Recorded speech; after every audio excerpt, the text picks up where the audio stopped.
Hello, everyone, and welcome to Old World. I am Scientific, and we are live once more with another Old World 2025 Network Duelist Tournament. In this matchup, we have Alcaras, Friendly Neighborhood Alcaras versus Nizar, already off to some early note-taking. And let me just head our link over onto the Discord channel. And let the boys there know that we are set up and ready to go.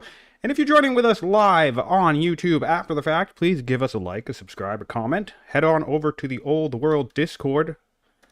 Join up, join the conversation, or hop on to the Old World YouTube channel and follow the playlist over there. Alcaraz chose Carthage. Very popular pick for him. He's chosen Carthage pretty much every game this tournament. He's deciding effectively he's going to mainline Carthage all the way to the championship. If he can, of course. Interesting start here. Very solid trader position. Tucked away into the mountains. Great pearls. This should be able to cascade nicely down. Wow, wild pearls down here as well. But only one tile to get out of this capital area. Oh, man, more pearls. I'd love to see a colony grab and purchase along these coasts, and you'll get some solid coastal movement that way. Just trying to figure out and make sure that... Oh, we are live. Okay, here we go. All right, we are live, yeah. Fantastic. So yes, welcome if you are joining us live. Let's take a look at the overall map itself. We are seeing 1, 2, 3, 4, 5, 6, 7, 8, 9, 10, 11, 12, 13, 14. 14 city sites. Hold on, a bit of an echo here. Let me just mute my other self.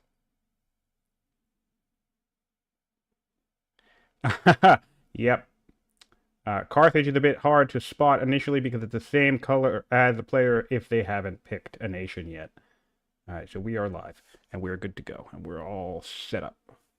Okay, so yeah, it looks like 14 city sites. Where is the center? The center is right here.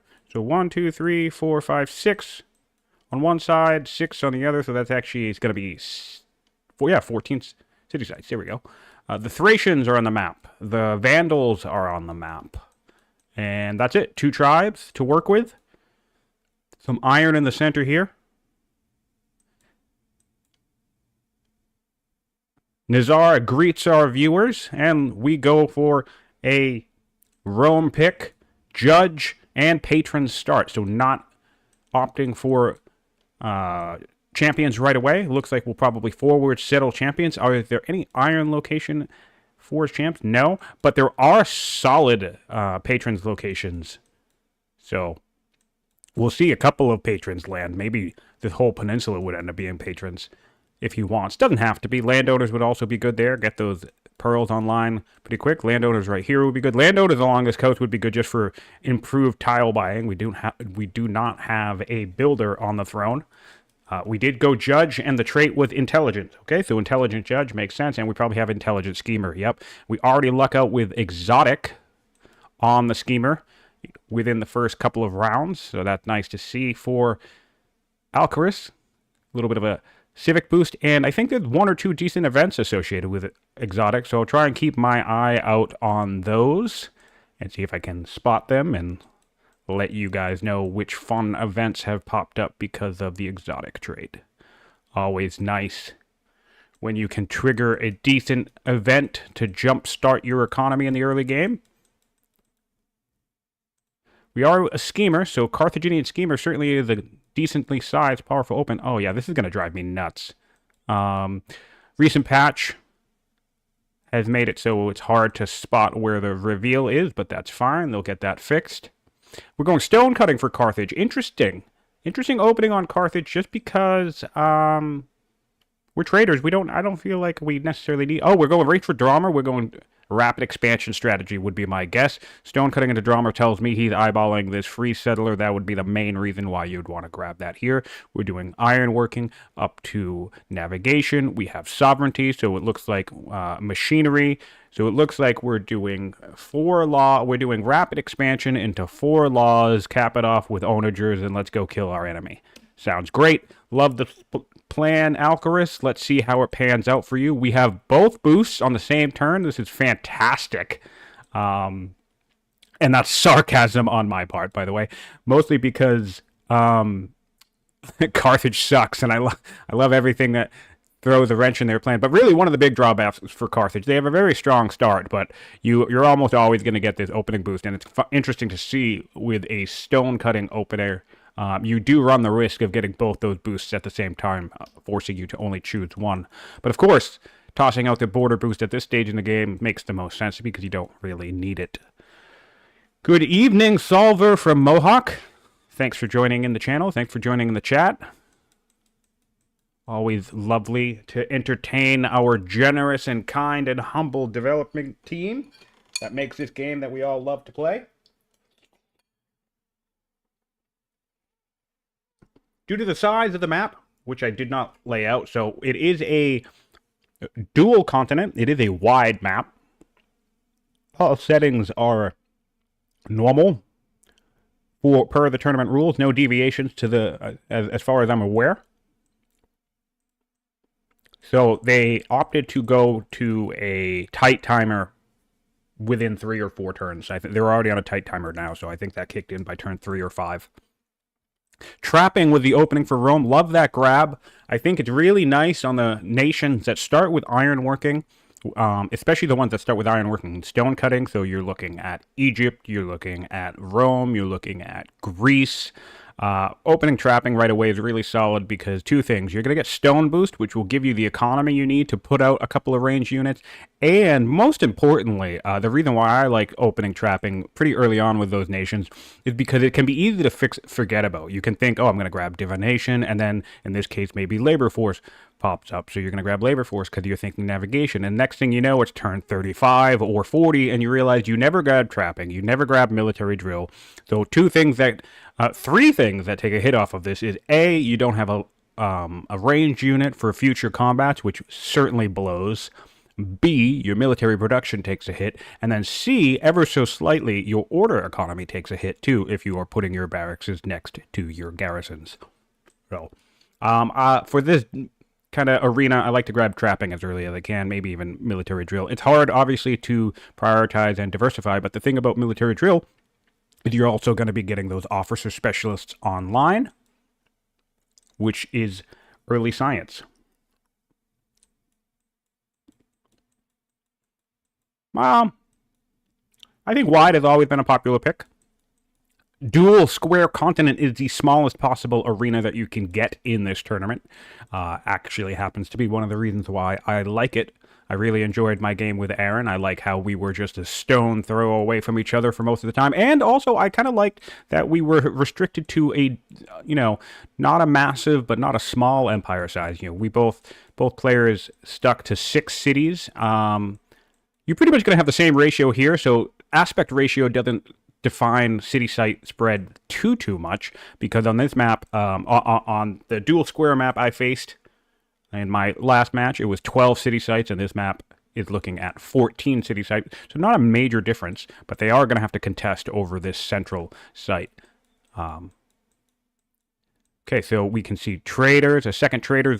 Carthaginian income is going to be massive. It's already looking at 300 income per turn compared to 178. Jesus Christ. So let's take a look at this, because everyone's always like, do we nerf these guys? Let's do a quick breakdown here. So their subtotal is 108 before the fair. So the fair is generating 50 gold. right? Whereas the nets themselves are generating 40 gold. I really don't think it's the fair. I don't think it's the fair that needs to be nerfed. Some people are like, oh, the fair is too powerful. I mean, I love that it adds a science, and it's going to add, what, another 70 gold? But I like that. I like the question of, like, when do we spend the resources? When do we build the build queue? Of course, obviously, if we have a judge, we're just going to rush it. But I like thinking about this, mechanic, this thing. It's 5 science. Does make it a nice little bit of a science booster capital. But yeah, this we don't even have any discipline here. So this is all straight from, oh, we have a really good consort. We got lucky on, never mind. We got lucky on our husband. The courtier, we married the courtier right away, it looks like. So that makes sense. Got the highest roll possible. When you get these random courtiers to the court merchant, you can get anywhere between 2 and 4 of the preferred stat. So in this case, it would be discipline. So we got a diplomat, and he had the highest possible roll that you could get from a diplomat. We got an extra 4 discipline to start the game, printing out a whopping 158 from that. So that's just luck, and that's fine. Good for Alcaras. Love to see it.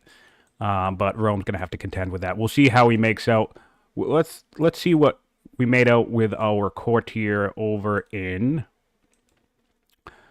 All right, so here we got a builder, and same thing. All right, we got the highest possible roll. So in the case of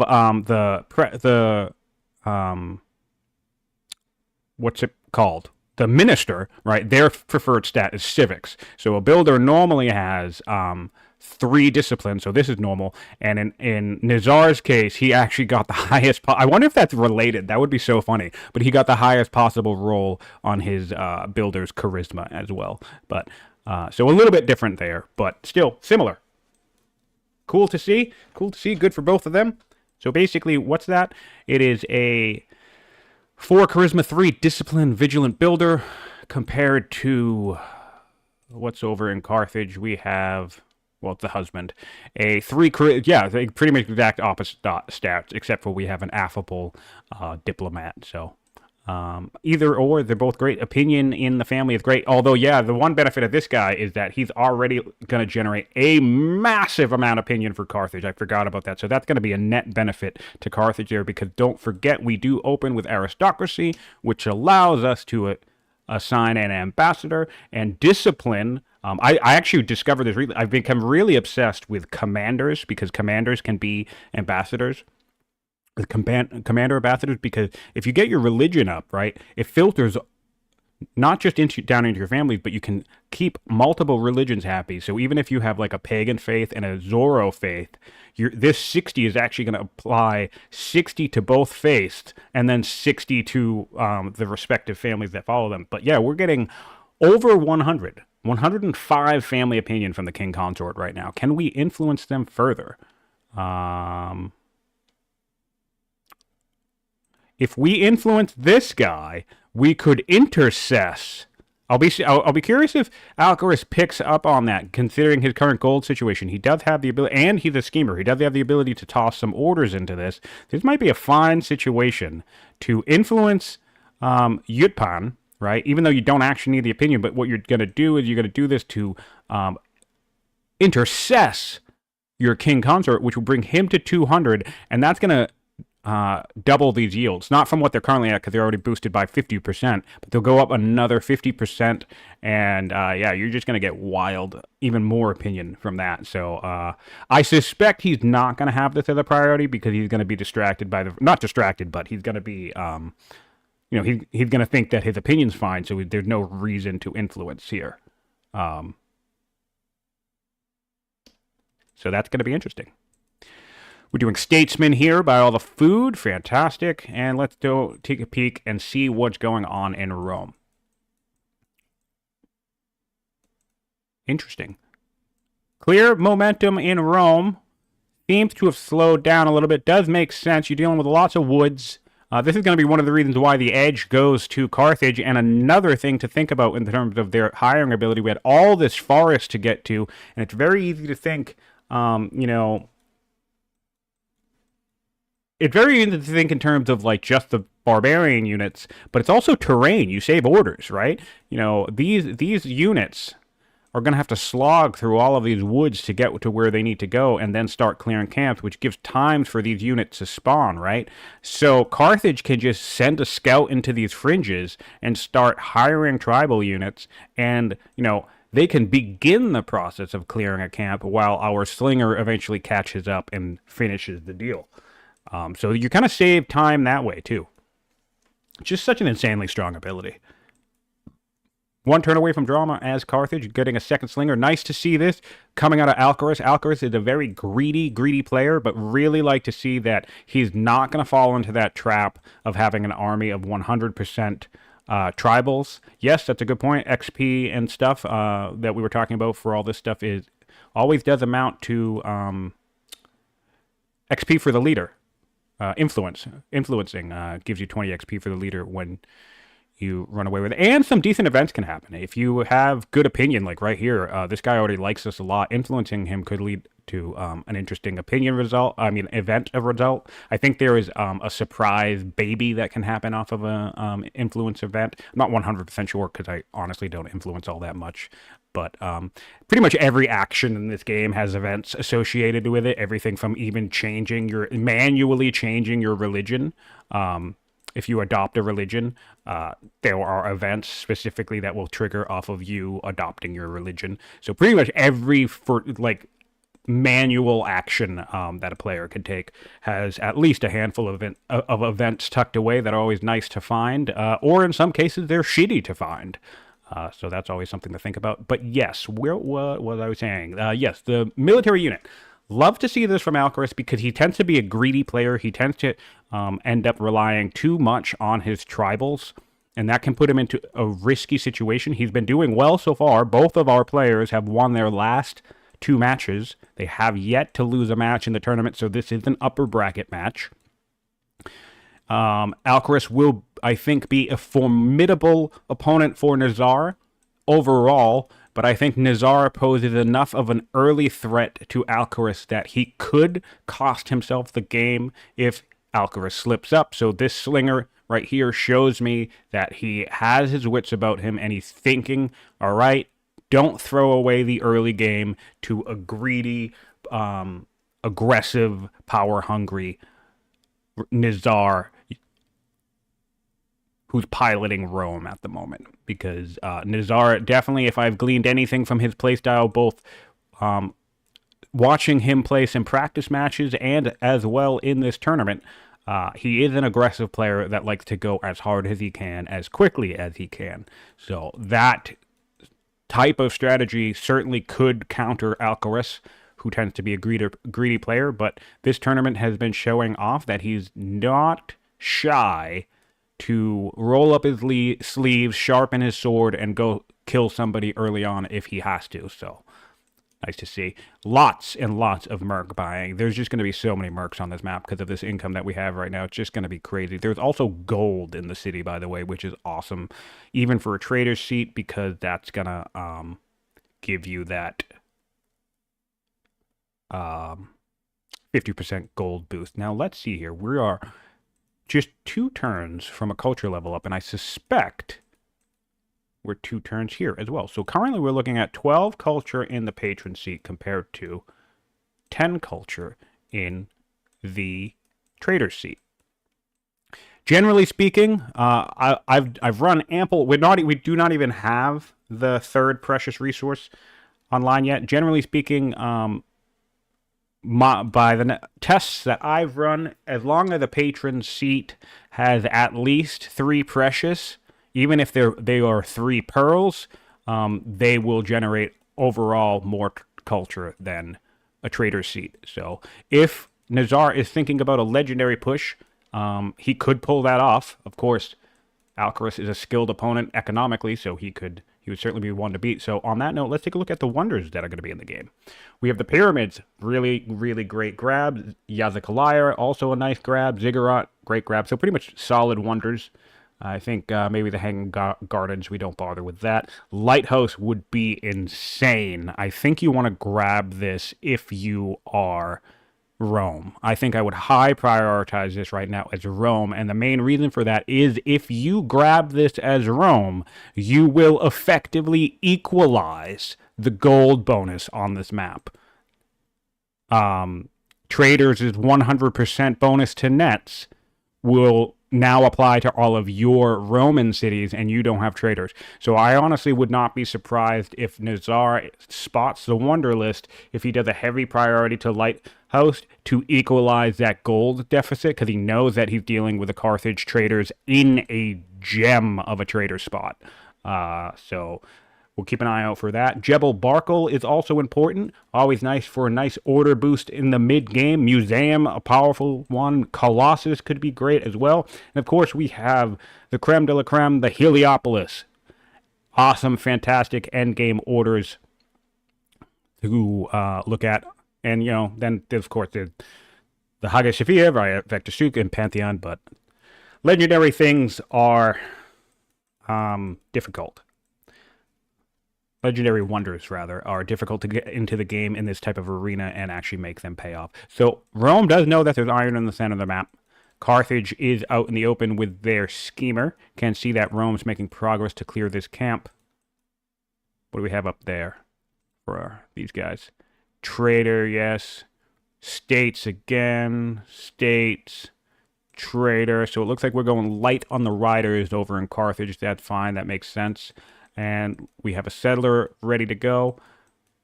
All right, so we're not too far behind on actual settle momentum. It looks like settle momentum. It looks like we're just, yeah, probably we could be settling on the same turn if we prioritize these settler movements. So that's good for Rome.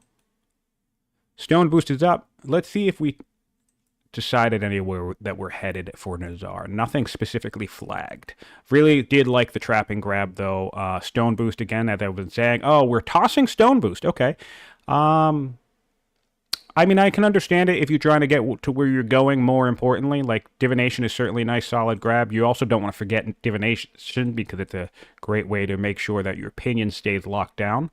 However, our opinion's great, and I think the stone boost, I mean, it's hard not to think about this, even with Rome, right? This is 4 slingers. You have a champion seat. Stone boost is 4 slingers, you know? So, for me, it's hard to pass that up. 4 slingers and, you know, anything else you want to build right now. You know, a barracks, if you want to grab that. But I guess that's going to go in the deck, too, so. Okay, but, you know, divination's not a bad grab. Makes sense. We can get our early law now. Oh, we must have gotten a technology. Yeah. Or did we go straight for... No, wait. No, that doesn't make sense. Yeah, we could do that. We could do that in... Wow, we're already in turn 13. Good job. These guys are humming along. Nice to see. Do we get any straight? We got cunning. Ooh, this is great. So I would like to see something here. This is one of the few situations we have cunning on our ruler, and we have a patron city with 3 precious, soon to be 4. That's 100% culture, right?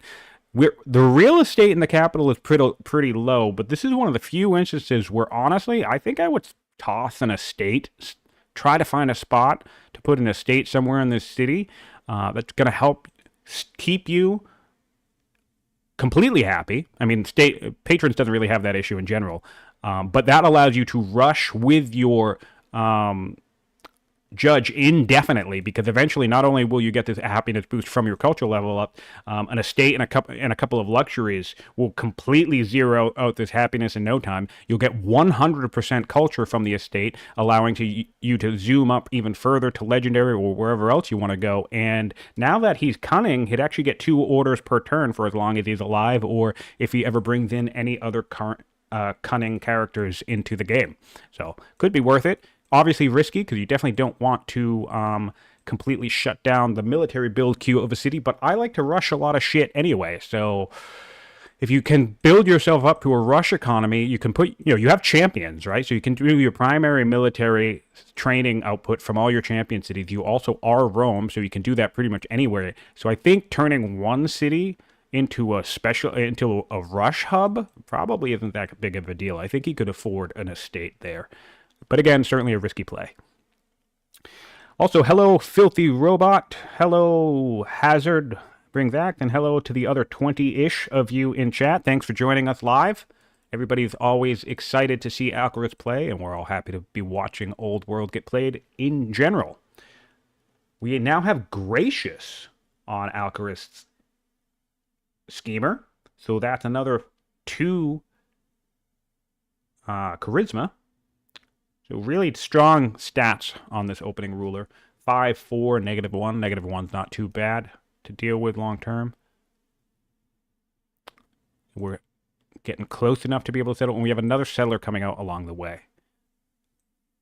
This is going to be really nice once this is settled, because then you can hop across the bay. It does not look like, however, Alcaraz is aware that the Vandals are there. So one thing that I like to do, and with 2 scouts, I think you can really get away with this. So riders make this doable, and a schemer makes this doable. One thing that I like to specifically do is I like to send at least one of my scouts specifically along the coastline, because that does 2 things. A, it makes sure any city that I settle will be connected to the capital, because it will eliminate any pesky clouds along a coast that might not pop otherwise.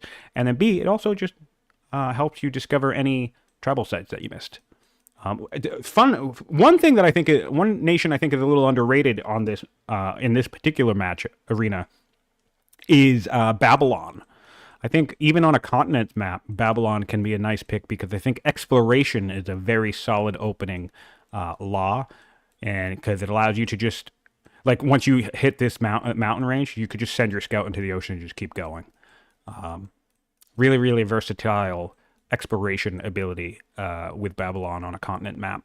Because it's always hard, of course, to deviate to exploration right away, because it's not normally the highest of priorities. But if you already start with it, it's really handy to have right off the bat.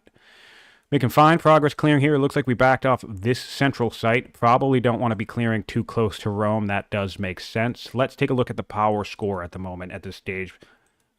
Carthage doing Carthage things, already has twice the power of the Romans, and an army of 8 units compared to Rome looking at an army of 3 units. Gross. God, that's disgusting. No, 4 units. Yeah, there we go. All right, so 8 to 4, literally twice as many units for the Carthaginians. Of course, again, all of it, this is, wow, really kudos to Alcaraz, really learning some lessons from past games and from past losses, despite, even I at this stage might even think this is overkill, but you really just don't want to deal with Roman champions coming down for early aggression. So this is great to see.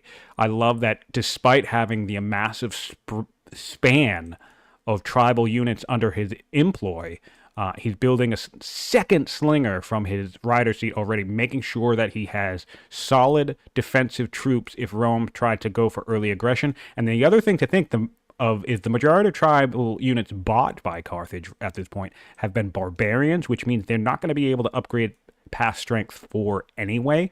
So you're going to want these slingers so you can promote them and then eventually upgrade them to archers and stuff like that. So really good to see Alcaraz being mindful of keeping his real military capabilities up rather than just strictly relying on, hey, I'm Carthage and I'm going to have a super duper army in like 2 seconds because, everybody's crazy. We are now on Rome, so I'll be curious to see what he brings in here.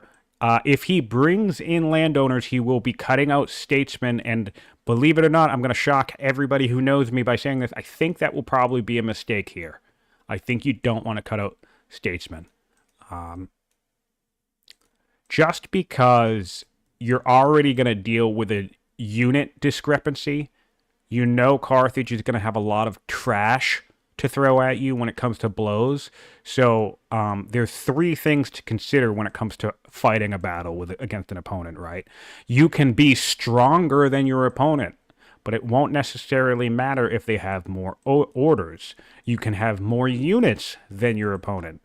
It won't necessarily matter if they have more orders, Or conversely, you can have more orders than your opponent, and it won't necessarily matter if they're too stronger than you or if they have way too many units. So it's like there's like those three things: number of units, strength of units, and then the ability to move your units is crucial. And we already know that Carthage is going to have no issue amassing an army, and they already have riders as well, so there's going to be 2 orders here and then extra orders from each statesman. I really don't think we're not settling this. We didn't settle that, and I'm not 100% sure why the hell that didn't happen. Did we forget? What? That's weird. Okay, maybe he just didn't want to. Maybe he's sitting there thinking he can't decide. I just think it's especially tricky for a player to look at 4. This is like a trap. Someone's going to look at this. Someone who has landowners is going to look at this and say, "Of course, I'm going to put landowners here." But I can't believe I'm saying this, but you don't have to. If I were going to do landowners anyways, where surprisingly I'd do it down here. And the reason for that is I would want to make sure that I could buy this entire peninsula with my coastal buying. Buy up this way, buy down this way, and use that landowner purchase power for strategic coastal movement. But really, I think for the play here for Rome is to make sure that their order economy stays up in par with Carthage and bring in statesmen. Let's take a peek back at Carthage. We are, good God, man, this is amazing. What Alcaras are we watching right now? 2 rider cities, both building slingers. Fantastic. Love this. Kudos, my friend. Kudos to see it. Love to see the adaptation of game play, adjusting his play style to the reality of this arena, really. Let's see where we're at in terms of science. 17 points in, probably about the same. Well, no, actually, no. We have a schemer. So, schemer has done schemer things, and we're looking at an extra 100 science into the tech tree for Carthage at this point. Slinger's coming up, and it looks like we're going for the camp clear. Nice to see. Did we get the elimination event? No, we didn't. So Carthage is going to get the elimination event up here, potentially, if they clear this site in time. And I think they would, unless Rome decides to contest. Oh, wow. Alcaras is going for the... This is a misplay. You shouldn't do this. Or, I don't know. It's easy for people, it's easy for, if you're watching, to say stuff like this, It's easy for all of us who spectate to nitpick and say...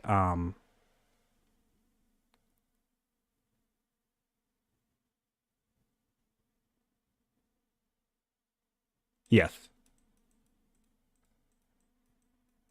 No, yeah, you can strategically tile by on the front as well. Yeah, sorry. I got distracted reading chat. I've done that too. That's one thing that's really great about landowners, especially around here. So landowners could be a nice grab here. You could make sure that you get all of these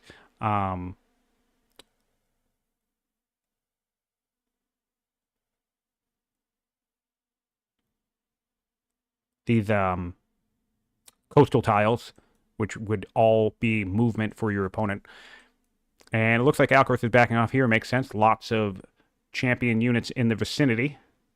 Although I guess this is... Oh, he got the free... Nice. He got the free warrior from that event. Awesome. Love to see that early grab. That's one of the value of making sure you can secure that camp. So I do understand why Nizar went for it. Getting an extra unit or 2 early on can be a nice boost, and especially welcome boost against dealing with Carthage, who's already massed quite a few units. So I'll be curious to see what we choose here then. He could choose to make this landowners champions because it's front line. All of this coast is actually going to be in the city right away. So that's cool. And what did we do? We actually went for champions there. Okay. There is iron. I mean, I guess I don't hate it. But, okay. So we're delaying our 3rd family. Not a big deal. Not a big deal at all. I do that all the time. One of my favorite strategies is to double settle my first 2 cities. Making my capital and my second city tends to be the same family. Not always, but depends on what I'm doing.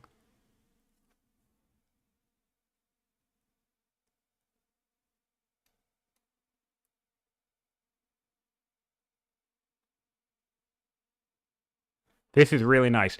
This is really nice because it's going to be a lot of territory here. And yeah, I definitely agree. Like if you had something like landowners at some point, or you could do some aggressive scout buying even early on, since your scout would be invisible in these woods. You could buy up along the coast and buy up like around here. You'd be more exposed here. But really, with your city center this far away, chop some of this, put stuff up on these hills, and it creates a really difficult territory to invade. Even as simple as this, because at first glance this seems pretty wide open, right? But you have 4 tiles of border before you even get to a city center, right? So if you did opt to toss in landowners here and expanded that even further, you could get up to 6 or 8 tiles worth of border. Of course, you could also then have nice border along woods to invade. But I definitely understand the champions here too, because another thing that you're thinking is the majority of our military is going to come from the champions family. So all champions unit in these borders are going to get that 10% combat boost for being in the same family territory. He could always opt for colonies play. Aaron has been making good use of that in his games in the tournament. His game against Sabretooth, he used colonies to great extent to buy up the coast, and of course, as referenced in chat. Oh, did we get First Blood? Oh, yeah. Sorry, I was talking about the landowner thing. There we go, sorry. Yep, we have a First Blood, Slinger, hopping up, and killing out a Skirmisher. And just look how easy that is. Look how easy that is to get done. So this is why. This is why, though, because Nizar has fangs, right? Nizar is an aggressive player, as I've been saying. I can't believe we're force marched to save a skirmisher, but whatever. Is it a Thracian? Okay, it is a Thracian, I understand. So he wants that 6 strength unit, fine. So Nizar is an aggressive type. I wonder if he's going to keep pushing this. He shouldn't keep pushing this, but this is another great reason to see slingers. Well, there's 1 slinger here and 2 more coming out of build queues, because you don't want to be put in a position where you have a thirsty roam right outside your borders and then them become aware, oh, hey, look, there's nothing but tribes in Carthage. And Nizar could still come to that conclusion. He could still take a peek around with his scout, see this, and think, okay, all of this strength, where is he? Similar. They're both similar. All of that similar is coming from tribe units, and he could opt to try and run in and execute this stuff. Again, I think that would be a bad play, but he could, oh, wow, yeah, he could kill a couple of stuff. But this is what's going to be fun about this, is that if Nizar is feeling too aggressive, he could end up getting surprised by more slingers than he's ready to deal with. And that could be interesting to see.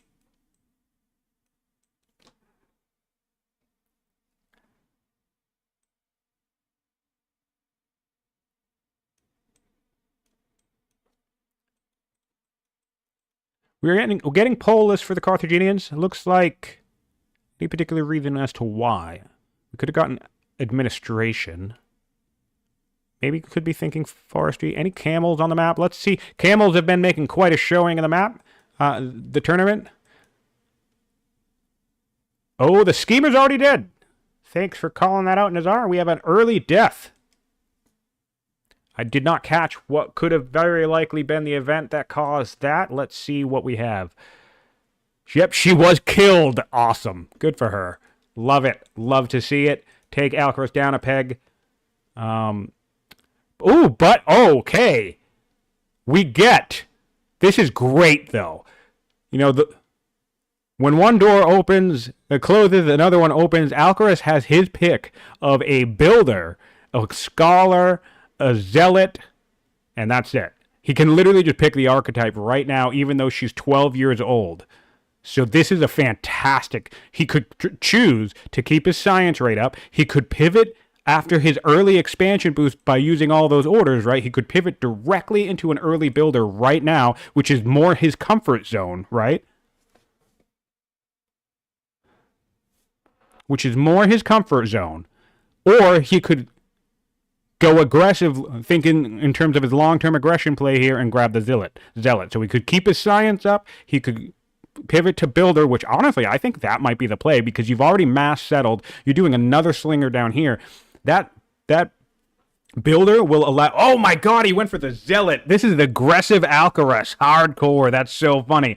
That's certainly going to. That's certainly going to allow him to upgrade his tribal units. I really, if I would have bet money on Alcaraz choosing the builder, and I think I might have done that myself because you already have this mass settling happen. It would have been so much easier to just spam out workers, and then you could do some aggressive tile building along the coast here, right? And really collapse your borders, really set up that coastal movement. So I feel like strategically, the builder might have been the better grab there, but I feel like there's going to be some early aggression here. Yeah, I think I would have done builder. And the reason why is because then you can just, your sister, who's your heir, is 3 years old. You can put her into tactics and then pivot to a zealot if you have to.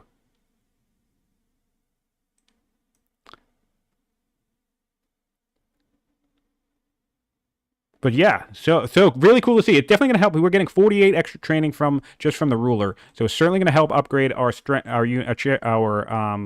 tribes to 6 strength units. Let's see how many Thracians we have. We have 1, 2, just 2. So we have just 2 tribal units. We'll be treated to some Vandals down here, which are nice. I actually think Vandals upgrade quite nicely. They're the people. What do the Vandals have? Fierce? Let's see if I'm right about that. Vandals.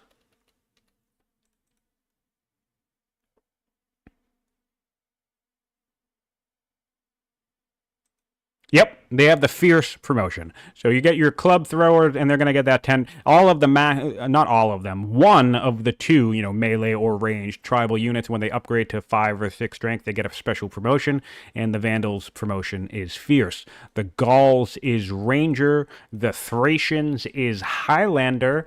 The Numidians is nomad. The Scythians is, I thought the Scythians might have been fierce, so let's see what the Scythians are. It's another 10%er. The one that deals ranged, my guess.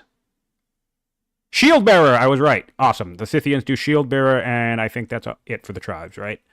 Is that all of? Oh no, and then Cold. The Danes get the Shaft, and they have the Cold promotion. The Danes literally have the most useless promotion in the game. They should get something else, or Cold should do something different. They should get Amphibious. The melee Danish unit should get Amphibious. I think that would be awesome. And that would actually be useful to have lying around as a tribal mercenary.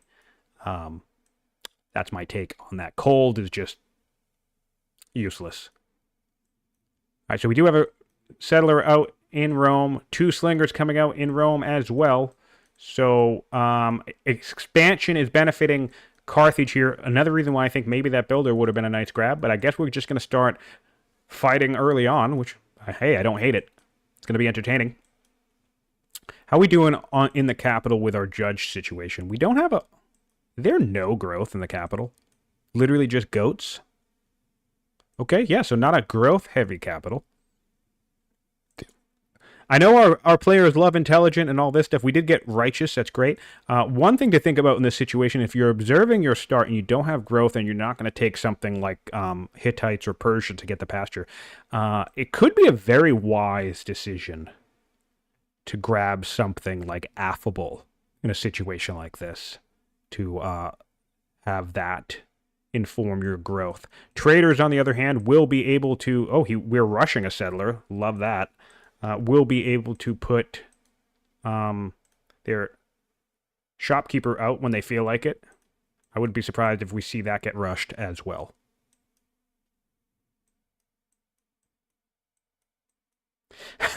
Solver says, if I had to list all the promotions by heart, I would have 0 chance to remember Cold even exists. Yeah, it's, it might sound sometimes like I'm bragging, but trust me, I know how ridiculous it is that I know as much as I know about this game, and it's not necessarily something I should be proud of. But yeah, Cold does exist, and it is completely useless.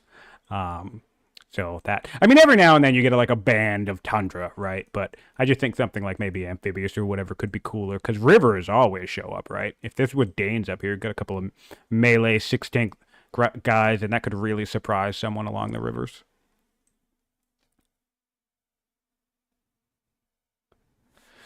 Wow, lots of chat activity today. Thanks everybody for being here. I hope you're enjoying your weekend. For those of you catching up after the fact on YouTube, it is Saturday. No, it's Saturday, right? Yep, it is Saturday. I lost track.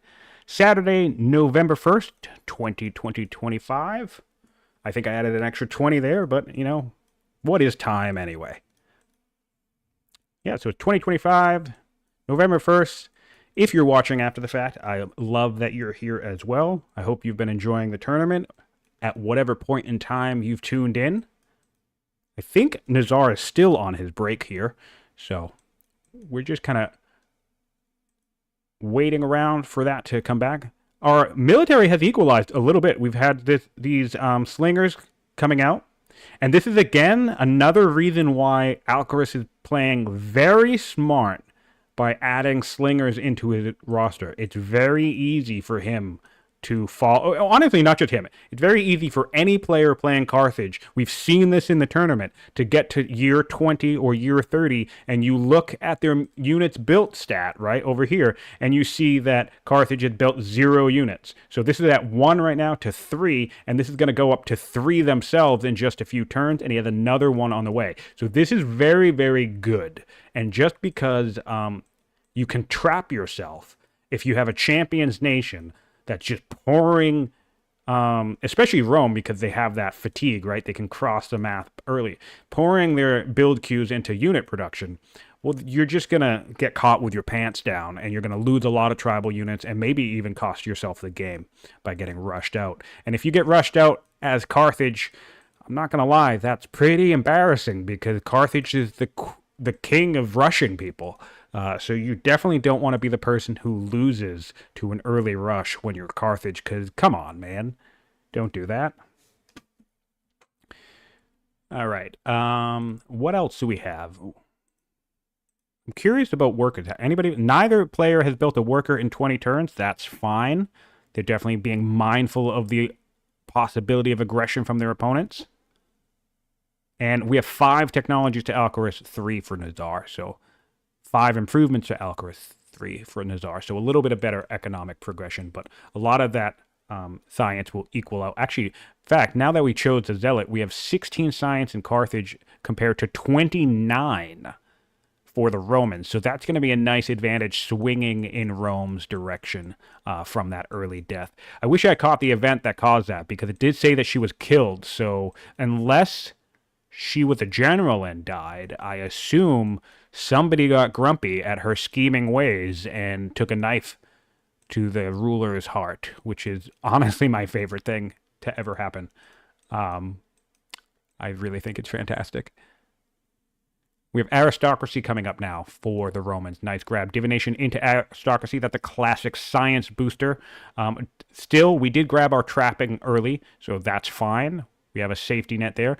Could always grab military drill and keep the aggression up, but aristocracy, fine as well. You're going to get a decent border boost off of it as well.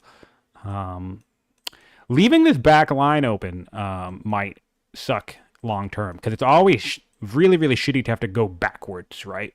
Once you define a border with your opponent, a lot of time, energy, and thought process gets spent towards eyeballing what's happening on your opponent, and you kind of can't really take units off of the border. You kind of get stuck there. It's an annoying situation to be in, but if you're dealing with an opponent who you're worried about expanding fast or worried about playing too greedy and too economically, establishing a border with them very quickly is a smart thing to do, because that's going to force them into a situation like that where they're going to think, oh shit, Rome's right on my border with a champions city and a couple of champion slingers. I can't just spam workers and specialists. I need my own army. So establishing a border early on has pros and cons. The pro is that it can distract your opponent, and the con is that it can distract you. Actually, that's how it works. But yeah, establishing a border early on can be very advantageous. We have an event down here. We're upgraded. Cool. That's nice to see. And bringing out another settler.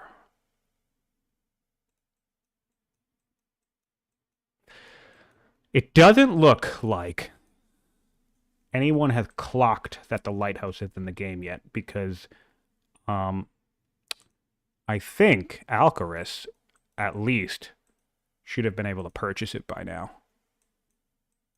But we'll see.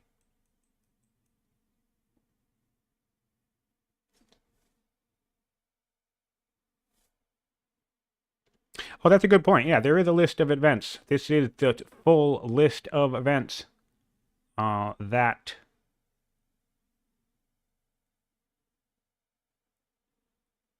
characters go in on. So we can look at this one.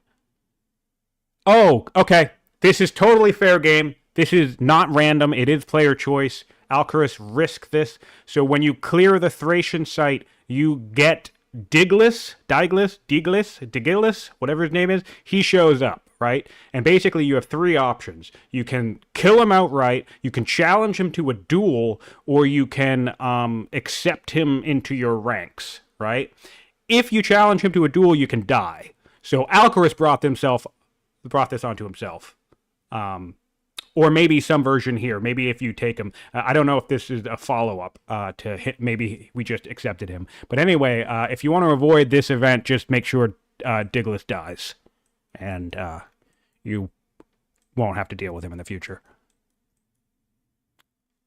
Good call out from chat. I never thought to look at the chat history, the event history like that. I knew it was there, but it never occurred to me while spectating to try and dig for the potential event that would have killed our characters. So thanks for pointing that out. Another settler finishing up, and we are going for our acolytes now. So we'll probably try to get Zoroastrianism. Makes sense. Classic early thing for the Carthaginians. We do have... Oh, we're getting navigation now. Nice. Alcaraz says, my game is stuck. One of his units is stuck in place. Which unit?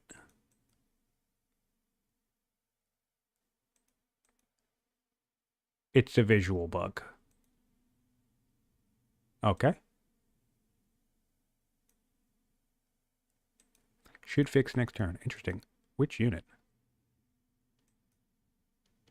All right, well, they'll probably sort that out. We are getting navigation on the Romans. Nice. Going to be a nice order boost. Let's take a peek of where we are in navigation. Oh, we're not even on ironworking for Carthage. We went trapping the military drill. Really love this from Alcaraz, to be honest. This is going to be solid. This is going to be more order economy, more military production, which is what you're going to want to keep up with the champions nation. That's another thing to think about, especially even if you're playing Carthage. I had to deal with this in my last game because I actually picked Carthage, even though I don't normally play them all that often. When you're contending with champions output, you really need to be mindful of making sure your military production ramps up significantly and quickly, especially when you're dealing with Roman champion output, because they automatically have that extra 2 training in all their cities as well. So really not liking to see this early military drill grab as opposed to going to something more traditional like labor force or navigation. Liking this quite a bit. Be curious if he goes... Oh, yeah, the one thing I don't understand is Polis. Oh, you know what? Let's take a look at the hand. Probably a cycle. No, because administration was there. Yeah, I'm not sure I understand the Polis grab. Maybe he wants hamlets for border popping?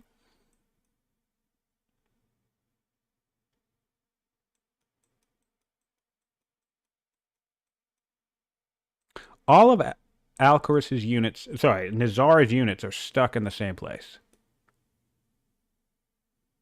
All right, well... Nizar is not the host, so he can log out and log back in. All right, I will check out chat here.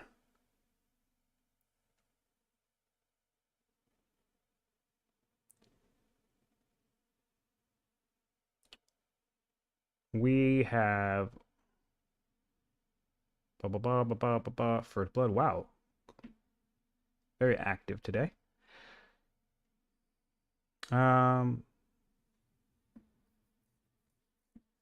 There's a list of events on the. Yep. No. All right. I'm fully caught up. In my 300 hours in Old World, I have not seen Tundra outside of this week's game of the week. I had no idea there was a specific promotion for it. Yeah. Tundra, Cold, and Nomad in particular cannot be grabbed by players. Camels have Nomad on them. Numidians and have Nomad. Danes have Cold. But in terms of the regular XP promotions, Nomad and Cold will never show up, so they'll never waste a promotion slot. Although, to be honest, Nomad probably, now that Nomad includes Arid, Nomad probably wouldn't be a bad one to see. It might actually be too strong. But Nomad could be useful. We are unpaused, and we are. What is this? We are going. We are going straight combo. We did drama for the expansion, free settler, fine. Straight into combo for Alcaras. 19 turn combo. Love it.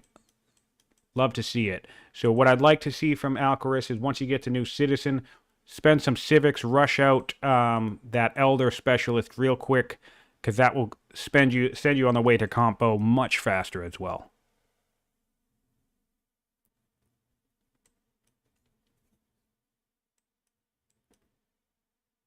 The turnstile is tight, so each player is taking their turn, on their turn, and other players can do econ moves. All right, so look at this amazing movement. Do we have Swift? No, we don't. We don't even have Swift. This is just one scout that can just come across. We're tutoring our heir, which is nice to see. Tactics as well, makes sense. And we did. Oh, nice. Good job, Nizar. We did bring in Statesman. I think that's the correct play here. I really do. Again, I love landowners. Sorry.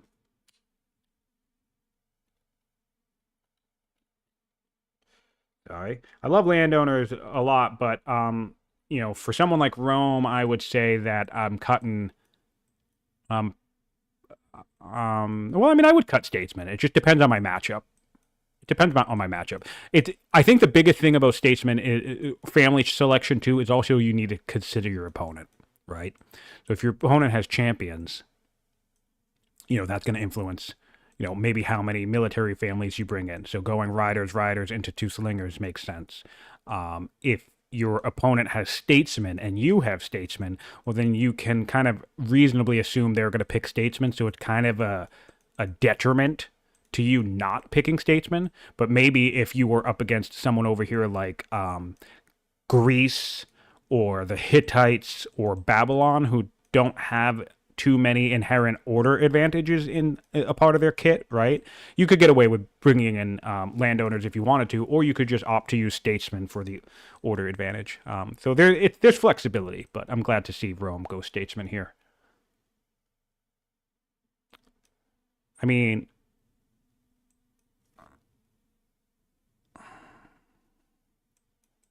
yes, and statesmen are good on farm because, honestly, I think I don't even look at it this way. I do not look at farms and say, oh man, or wheat rather, and think, oh man, I have to put landowners there. That is not how I assess families. I think people, like even right here, right? People think, oh, iron, so clearly I'm going to put my champions family here. It's like, yes, but the only time that actually matters is if it's the seat, because otherwise it's for training regardless.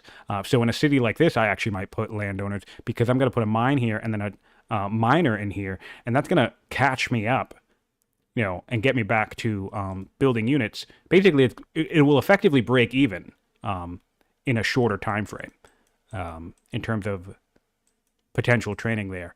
So yes, high growth spots are really good for specialist spots. So less obvious choice than landowners here would be statesmen, would be sages. That's another one. Even patrons without precious can still be good in high growth or high civics areas. I like to put, especially for Axum, Axum's patrons on a bunch of marble is delightful because the stale bonus for patrons increases your civics percentage boost. It's one of the few civics percentage boosts in the game. or not few civics boosted, but it's harder to, civics is one of the harder yields to increase dramatically. So I really like putting Axum patrons on marble. Anyway, back to this game. Finally getting our workers out. Really, this is just such solid defense. I think Alcaras has really... he's building... basically doing Slinger first in every city. That's wild and commendable, sir. I like that. I think it's probably a little overkill at this point. But again, he is keeping that principle in tow here where it's like, I'm dealing with champions. I don't want to be dealing with the champions who just constantly builds units. But it looks like we're going into worker mode over in Rome as well. So that's good news for the Carthaginians. We have 5 cities on Carthage and soon to be 5 cities on Rome. The central site has gone to Carthage. The northern central site has gone to Carthage, and the central site has gone to Rome. So in terms of complete access to all the city sites on the map, our opponents will have split the map evenly.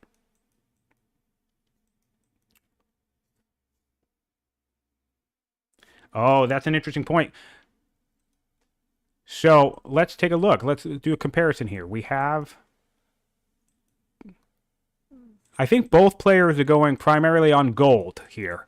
There are no rural improvements yet in Carthage, and there's no rural improvements, not non-gold generating. So, like, we don't have mines, we don't have quarries yet, right? Or farms in Rome. But the thing is, this is going to backfire for Rome because that means both players are relying on their massive income bonuses to generate their resources, and who has the larger income. Oh, actually, surprisingly, I was going to make a point there. Surprisingly, I was going to say it was Carthage, but it's actually Rome at the moment, so kudos to him. Never mind, foot and mouth there, but we're going to get more dies online, and once this city gets settled, which it will be settled shortly, we'll have way more pearls. I'm sorry, pearls over here, yeah. So, and Rome isn't even coming for this site at the moment. They're behind on that pacing. So they will have a nice... Carthage has quarries. Where does Carthage have quarries? Oh, 1 quarry. Aha, in the marsh. Okay. I think that's it, though. But nice to see that, too. Alcaras can sometimes greedily delay his quarries on account of traders' income, so nice to see at least 1 to cover the upkeep costs. Solid.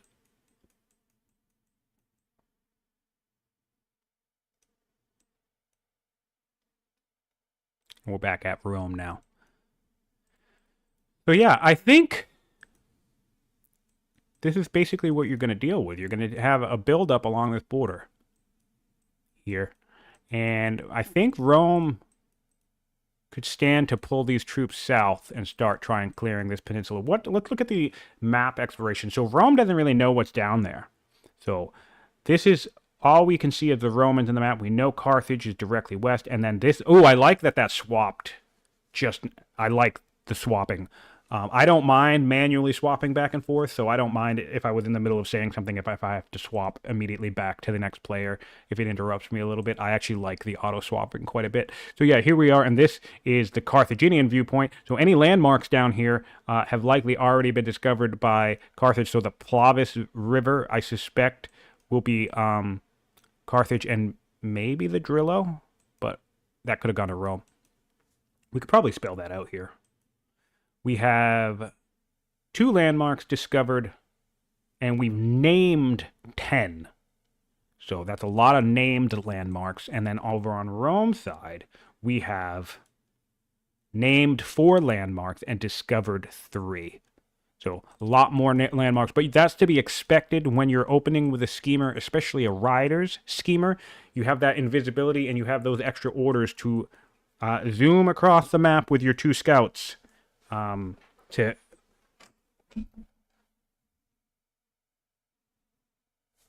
queue up the all of the landmarks.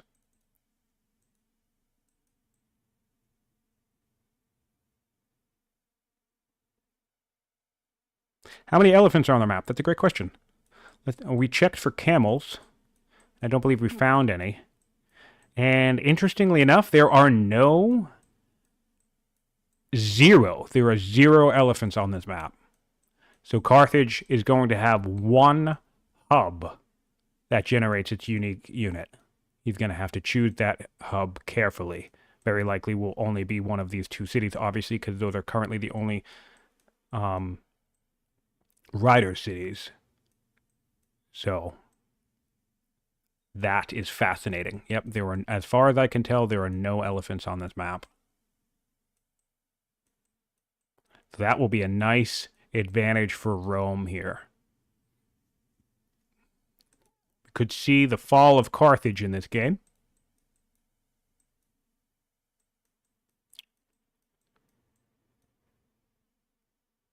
And what do we have here? We can now send our sister to education.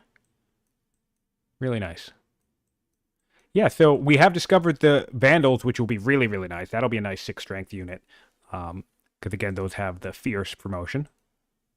These guys will grow up to become club throwers, and that's just, honestly, a fantastic unit. It's easy to get excited about the horse tribes because of their movement, but I actually think the Vandals might be one of my favorites. Or if you have the terrain that support them, the Peltasts. The Peltasts from the Thracians get quite powerful as well. It's very easy to get excited by Scythians and Numidians, but I think most of them are good, except for the Danes, for the aforementioned reasons. You know, one thing I might want to see is some road building. We do have labor force, so it would be very beneficial to start some roads early out of this capital, especially if we have any intention to build any more settlers from the cap. We won't have to, actually, if we get all of these farms online, so we can build the remainder of the settlers from this city here. Feels like why does it feel like I hate Alcaras? Alcaras is my buddy.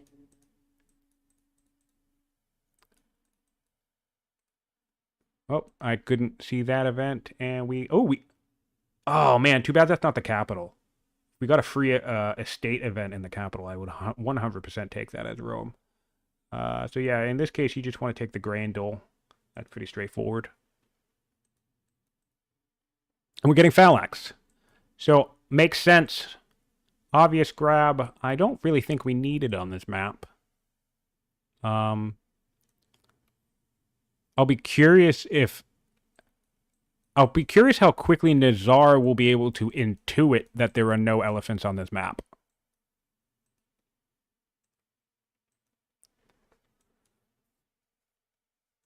I'll be very curious. And we should be holding court regularly if we're not. We can hold court consistently. Yeah, we are. Okay, good.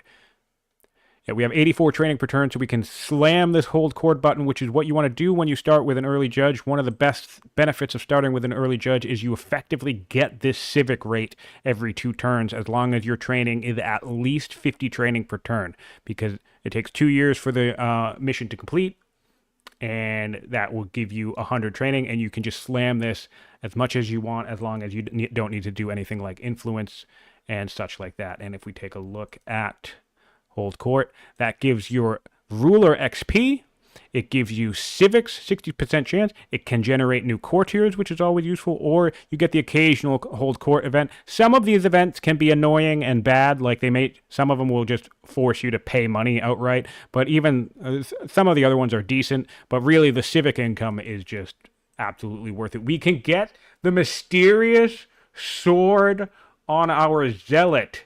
Good God. Well, we will definitely be grabbing that.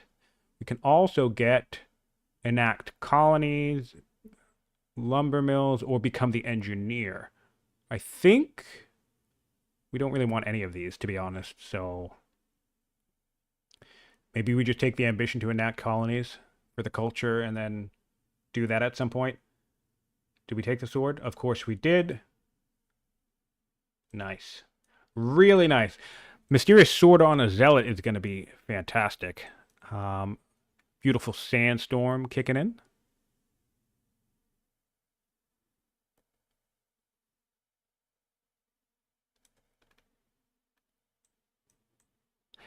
You know, it just occurred to me now, I don't really mind the calamities, but part of me wants to have a mode where you can play with the calamities on, but none of the events or actual effects from them, just because I just like the graphics. Just seeing a flood or seeing the sandstorm every now and then without it actually doing anything. I just don't like the micro of all the damage. I hate that I have to go around and heal 20 units once a massive earthquake hits. I don't actually mind the effect itself, just the tedium of healing 20 units at once is just super annoying.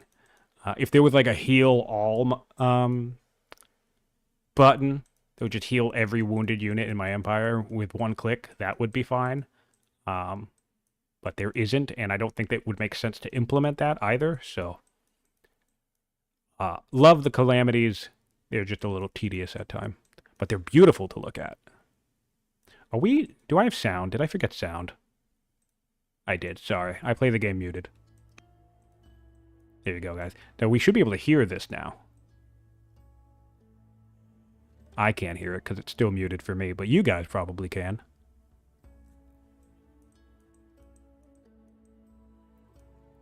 How many grove resources on the map? Let's take a look. 1, 2, 3, 4, 5. Looks like approximately 5 or 6, give or take, on one side of the map. Yeah, so 6. Yeah, so about 6. 2, 4. Where's the thingy? Yeah, about 6. So only 6 grove resources on the map. No camels, no elephants. So not exactly screaming land consolidation in this game. Another reason why landowners are a little less desirable here as well. Heavy land consolidation games can encourage you to bring landowners in quickly, and the reason for that is because you get the gardener on the grove quickly if you decide to go for a land consolidation beeline and set your groves up really, really quick science boost there.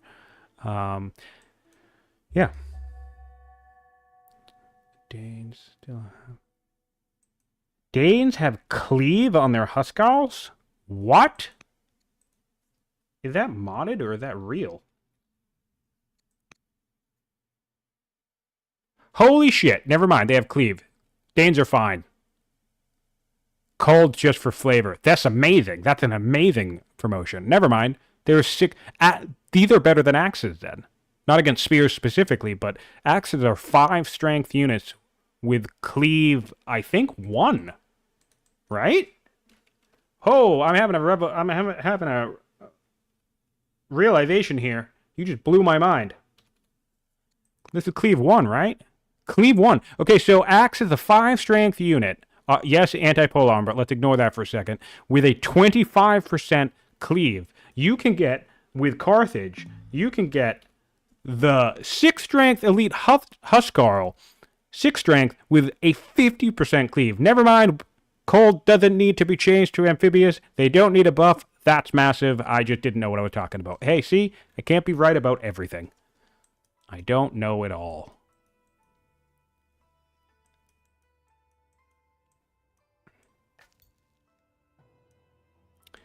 That's a good point. Lack of elephants could be a reason why we pivoted away from 4 laws. No real sense in rushing 4 or even 7 laws too quickly if you can't really get yourself a massive amount of units. And we're not really making great culture either here. So we're not going to be developing anytime soon either. So yeah, we do have a zealot on a general already with the mysterious sword. So let's take a peek at how much damage we can do to these champions here. Zealot, mysterious sword. Oh, it's not Sword of the Gods yet, so we're waiting for Sword of the Gods. We'll have to keep an eye out on that.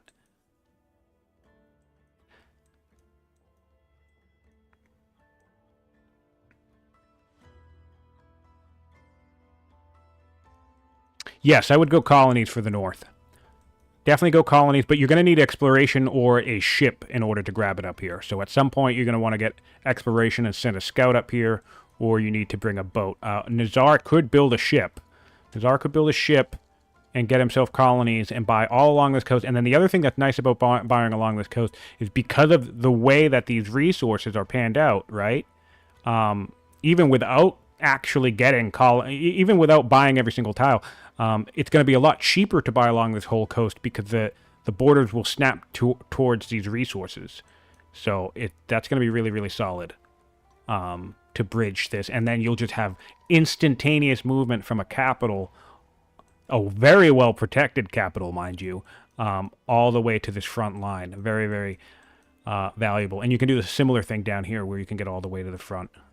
Definitely important not to forget about collapsing your borders along coastlines, especially in this arena, this continent arena.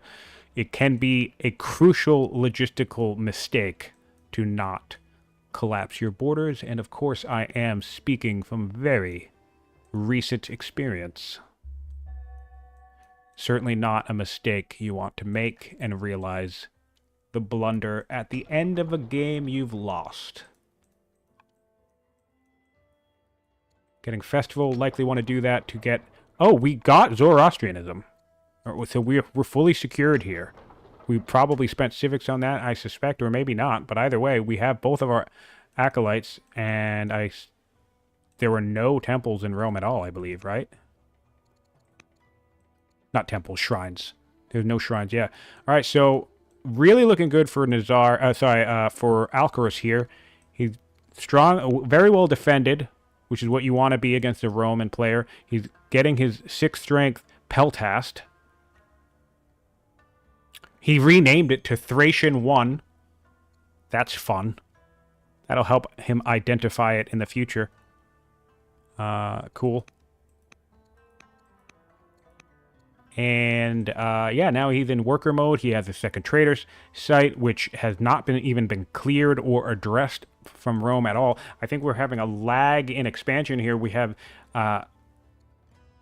this is a bit of a blunder, not a blunder, but you know, yes, you need to be protected, but you know, you also have units standing around not doing much when you could be clearing more places you can settle. I suspect. I'll be curious if Alcaras chooses to just keep farming this for Vandals. I probably would, because for a while, I think the elite Vandal unit is going to be quite useful. 6 strength with Fierce is not bad at all. Total science. Let's take a recap on some science here. So Nizar jumped ahead here largely because our schemer got herself killed against a tribal guy.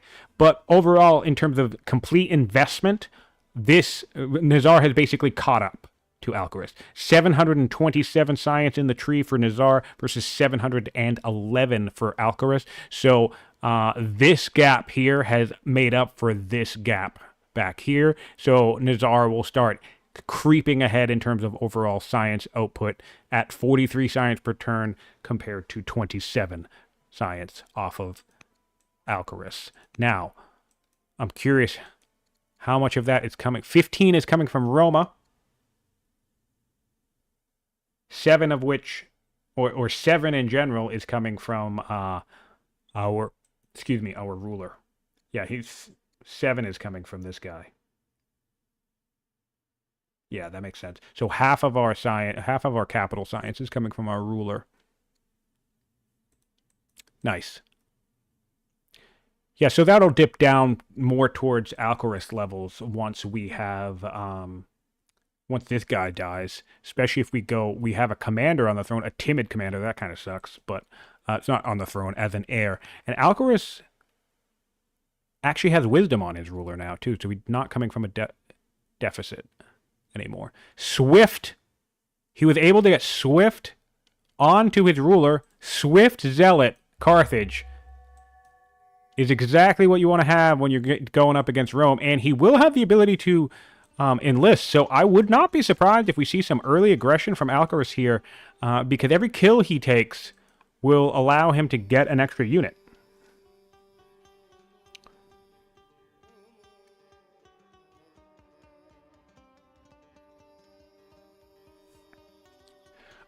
Question from the chat. Strategic question from the chat. I'll address this. Question is, supposing we are playing Egypt or another horse-based civ, is it a mistake to ignore the spoked wheel horseman tech just because our unique unit is also cavalry? Depends on the faction. I think you get away with it with Persia. I think you can get away with it with the Hittites, but you kind of also don't want to, because it also comes down to timing, especially in this type of arena. It's much easier, if you're the Hittites, right? It's much easier, you start with husbandry. It's much easier to just grab spoked wheel and start building chariots rather than waiting for labor force, autocracy, rhetoric, serfdom, right? Four laws, the culture, the strongholds, and producing a more expensive unit. You know, so the short answer to your question is yes.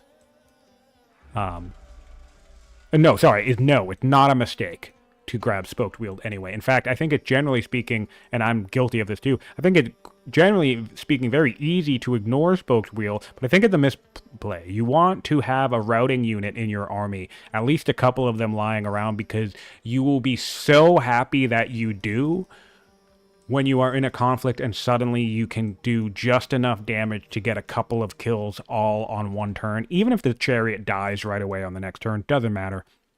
It's all about kill potential. It's all about securing more kills than your opponent. And we saw this in my match. Anyone who needs to catch up on my match, I highly encourage watching part 3 of that match, and will give you a great demonstration of how tactics can shine in a battle, because you had two opponents go up against each other, myself and Aaron, and one of those opponents had a much stronger, more kind of like advanced military with longbows and onagers and things like that, but the other opponent had very strong diversification. They had chariots, they had spears, they had camels, they had elephants, they had siege towers. So that's 5 different unit types that I just mentioned, right? All with different abilities, right? They were well promoted. And that combination, you had one player that was just going longbows, onagers, and, the Carthaginian elephant. So like 3 unit types, really just trying to ram into his opponent with high-level 8-strength units. And you had a different player who had a well-diversified, well-promoted army, and kind of playing a little bit from the back foot against the advancement of their opponent. Yet the player with the archers and the elephants and the spears beat the player with the 8-strength units. And yeah, I'm being intentionally vague because I don't want to spoil the results for those who want to watch these. I guess I played Carthage, so it was me. I lost. So you'd know. But anyway, watch part 3 of that game, and you'll get a really good demonstration of tactics and and army composition winning out. So yes, to answer that question, I definitely think even if you're a nation like Egypt especially, because their unique unit can't route, but Egypt, Hittites, definitely can have some regular chariots lying around.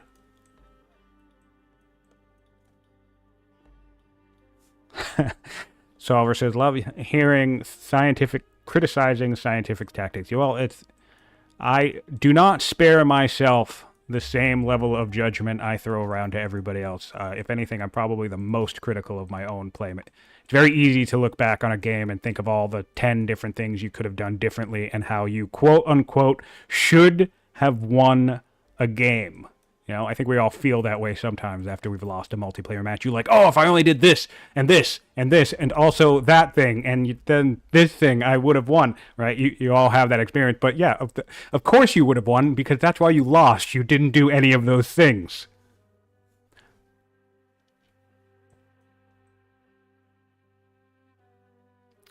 All right, still some build-up on the border. I find it interesting that Rome seems to be taking an aggressive posturing here. Still would like to see Rome taking advantage of this early game lull, right, to clear his back line. I guess if he never meets the Vandals, he won't get raided, and the Barbarians will never raid either. But he's going to be playing one city down, and it's a valuable city. You're going to want this income, and since he has patrons in the game, this would be another culture hub if he wants it, or frankly, just bring in another statesman city, even right there, just for the orders. So and having the build queue is also helpful as well. So things are starting to look interesting for our players. I want to look at this power graph here. The power of Carthage is rising, and if we take a peek over there now, we can see where that power is concentrated. We have... Oh, this is such a beautiful thing to see. We have more slingers at this stage than we do tribal units. 6 tribal units, 7 slingers. So we have constructed as many slingers as we have hired units, not including the ones that have been killed. I think 1 or 2 have been lost to Rome already. And we're building another slinger on the way, which is just really, really great to see. And of course, we can build up we have our 5 strength Thracian. Interesting that we're upgrading. Maybe he's preferencing the Vandal, but I tend to try and like to grab 6 strength before I start upgrading anything else. But, I mean, not the end of the world. He might have forgotten that he has this guy sitting in here. Anyway, yeah, so this could be interesting. Let's take a look at... We do have workers out in Rome. They are starting to improve things. Oh, that's why we moved forward. We wanted this iron. So we put I really like this. We have 2 slingers in the woods, and then we put the commander unit, for that added extra defensive bonus here. The strength bonus right out in the open, since we're going to have to, right? And then once this is finished, you can actually back off, because if Carthage does decide to come in here and pillage this, they'd very likely lose a unit, or it would be expensive because they'd have to come in, burn it with training, and then force march out with training. Let's see, worker coming up in... we got another statesman up here, so that's nice. So worker coming up here, and we are building a garrison. Like to see that. Mill circle, he's got that pegged out there. And we are building a quarry here. Nice to see our mines getting online. And nice to see the purchasing. Really, this is the other thing that I really, really love about a judge opener. When you have a nice high income location, that's the correct place to open the game with a judge if you're willing to take the risk against early aggression or whatever, because obviously there are some better archetypes.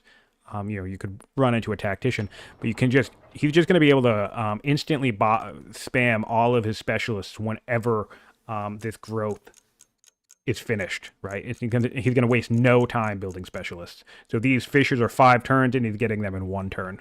Really, really nice to see that.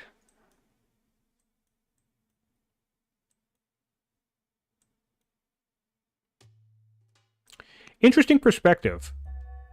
Soren Johnson says, hello, Soren, welcome. On Alcaras' side, though, he doesn't have the orders to support this army size, so it's a bit of a waste.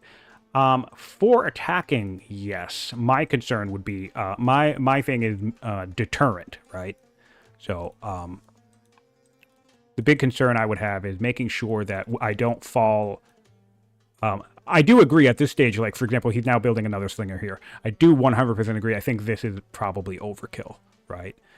Generally speaking, regardless of my standing, I like to try and have 1 or 2 build queues building a military unit at all times. But, we have a worker coming out here, so I could build my next slinger, in the city with decent training if I wanted to. I don't think I would build a slinger here. Maybe a festival. So yeah, certainly he's not going to be able to move this army anywhere, but I definitely think it's helpful to deter an early champion invasion. But I think, on turn 30, we've pretty much entered the region of the game where a rush is officially off the table. Nobody's going to be quote-unquote rushing anyone at this point. Unless our zealot sees Sword of the Gods and decides to do something crazy with it, but I don't suspect that's going to happen.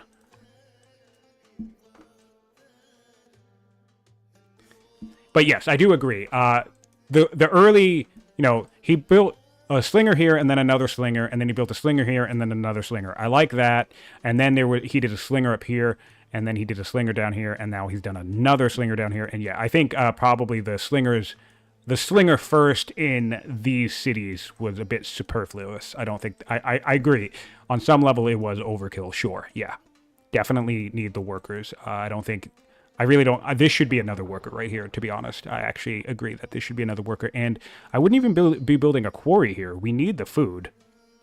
And you want to get this growth online. So if we're going to nitpick Alcaras' strategy, which of course we are, because that's why we're all here, right? This worker should have been here, building a farm, and he should be building another worker.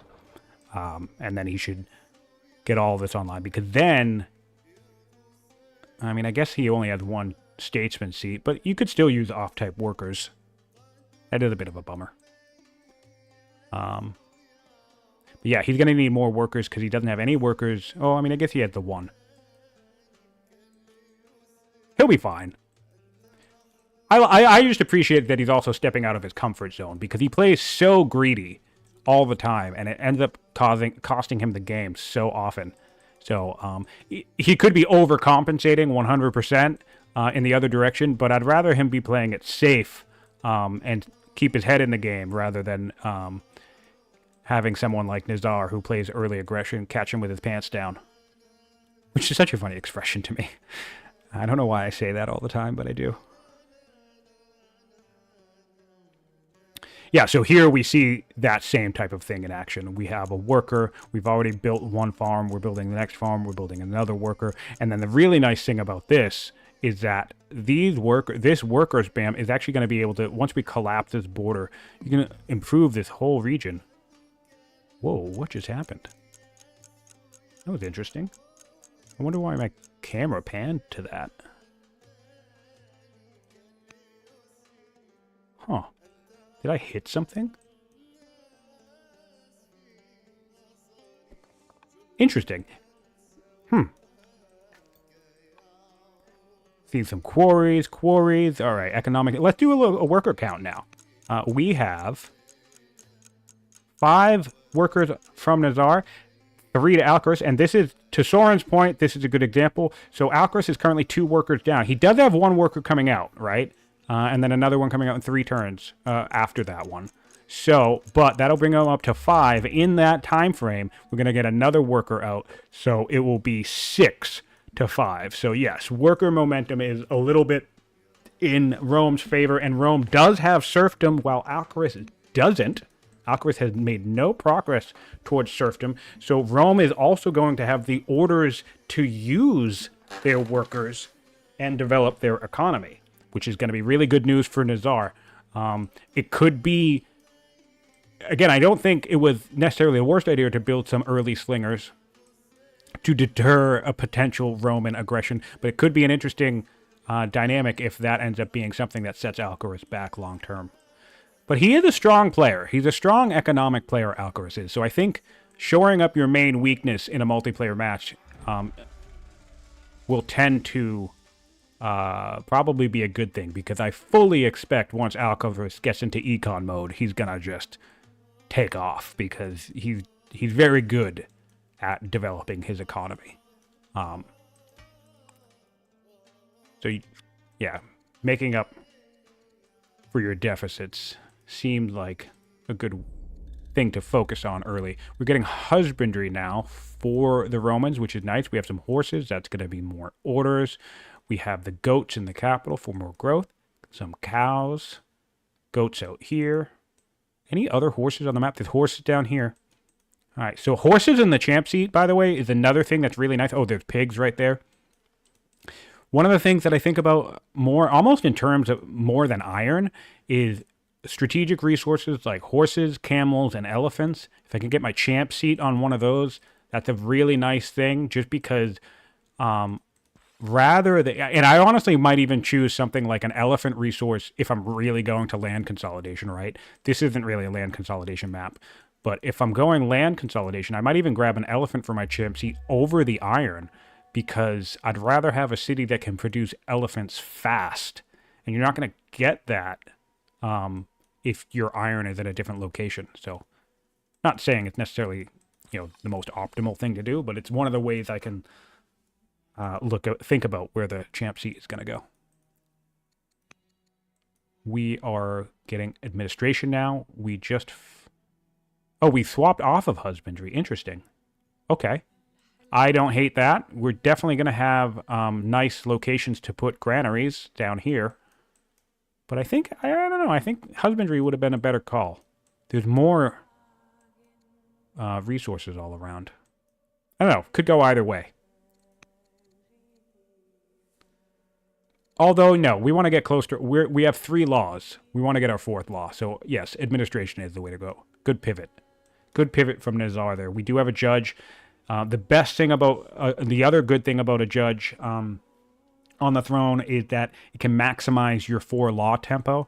So, when you are starting the game with a judge, it makes sense to just get your 4 laws as quickly as you can, because then you'll be able to upgrade your stronghold right away. This will be able to upgrade in 1 turn. So he'll be able to start building his unique units right away. And you'll have the civics to adopt all of the laws due to hold court. So we could see some peak unique unit timing coming out of Rome here.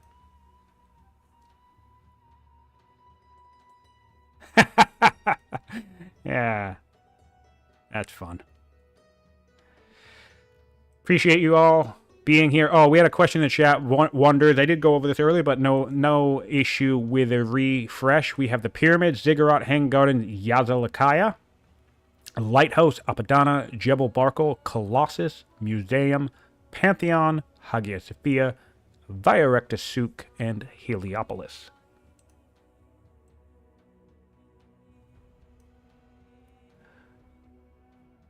Let's take a look at that. We have legitimacy. Yep, we're about 10, 12, 13 legitimacy ahead of Alcaras. Which is interesting because Alcaras got all those landmarks earlier, but we'll take a peek at his turnout because he could have spent a lot of legitimacy on orders. We're about to get... That's another good reason for the pivot here, by the way, to administration. We have an ambition to enact 4 laws, and we have 3 out of 4 laws. So not only are we going to get good unique unit timing, we do also have a ambition for it. So we'll get some extra legitimacy and orders from that. Control 6 mines. We have 1 coming there. We have 2 more. We have 1 coming there. So we're just a few turns away from the 6 mines, which is nice. And if we hop on over to Alcaras,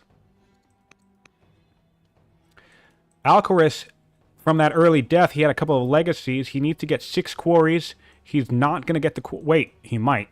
We have 2. We need 4 coming. That's probably why he's building the quarry here. That does make sense. Okay, so he has 1, 2, 3... Well, yeah, nice. Okay, I didn't clock this when I was criticizing the growth situation. He's doing this for the ambition. He doesn't want to fail this. Okay, so I can respect that. So he's going to, if he builds 1 more quarry with any of his workers, could come up, yeah, here, he's going to build this quarry. He should get that because he has 2 completed and 3 inactive. He needs to clear 1 more tribal site, so we would need to clear this site. How quickly could he do this? He can do this in enough time. So Alcaras can get his 2 ambitions finished, and then he needs to build 6 lumber mills. He's really running up close to the clock here, but he does have the ability to do it because this 1 unit can clear this in 3 turns. So really cool. Let's keep an eye out on that and make sure that Alcaras manages to finish those 2 ambitions. They will be legacies, so he will be down 10 legitimacy compared to his opponent, which is basically an entire order, which is unfortunate. And also the other reason why there's a we had a death. We used 22 orders for the schemer order ability, and we had a death, so we had that legitimacy decay. But actually, overall event legitimacy is in favor of Alcaras. We have 50 event legitimacy for Alcaras compared to only 21 event legitimacy from Nizar. So that's a sizable boost there. Yes, we do have 2 Marsh in the capital. Although it doesn't look improved, so where do you getting his food income? Probably. Ooh, did he get that culture event? It's one of my favorite culture events. Alcaraz, food. Oh, it's a tribute from the Vandals. That's frustrating. So basically, you're going to have to now decide, do you want to lose 5 legitimacy? Well, actually, I guess it would be 10 legitimacy. It would be a 10-point swing. Because if this fails, you lose 5. But if you succeed, you gain 5. So yeah, it does look like he's not going to take that. But he's making a tribute from Rome, 10 wood per turn. As far as tributes go, that's pretty awesome early on in the game. That's a nice lucky grab there. But he's going to have to get rid of that. We're seeing some tile buying from colonies here. Nope. How is that happening? Did we swap tiles? I suspect we did. No. We didn't. What on earth happened? Oh, yes, we did. We gave it away. We sent it to Rome. No, I mean, we are Rome. That makes no sense. What did we... Oh, we... Why did we buy this? I think, oh, okay, I understand what happened. So this guy was out here. He bought this, this is great. Okay, I get it. So this champion worker bought this tile into the champion seat from the states areas. That's why we see this here. But he's over here because the forest fire pushed the unit out of the forest. And what he's going to do, or what he was planning to do... What he was planning to do was put his Shrine of Sol there, but I'm pretty sure he's not going to have a forest in a moment. So he might need it to... oh, he didn't heal up this worker. Interesting. He might need that to grow back before he can really pan that out. We're 3 turns away from forestry in Rome, which is nice. Not a bad place to be on turn 38. It's 35 now, but that will be finished by turn 38.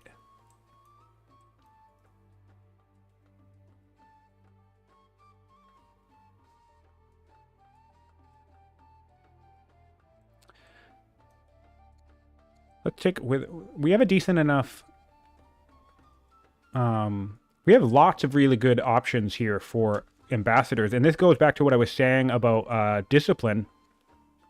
You know, every discipline is religion opinion, and since in the multiplayer arena, the charisma is family opinion, these two stack, right? So it's like you get really good. We're getting 1 culture per turn, 1.2 culture per turn too. That's also from the wisdom here, right? But I'm gonna just look up this guy real quick, and yeah, so 40 family opinion and 20 religious opinion would be plus 60 opinion. To your families as long as they follow religion, which we currently do not. We still need to build shrines in Rome. I once had an ambassador whose discipline was so high that I was getting something like plus 280 religious opinion. It was more religious opinion than could even fill the religion opinion. That made no sense, but it makes sense if you know how the game is played. Going straight for the miner here. Makes sense. Going to pop that border more and get us more training.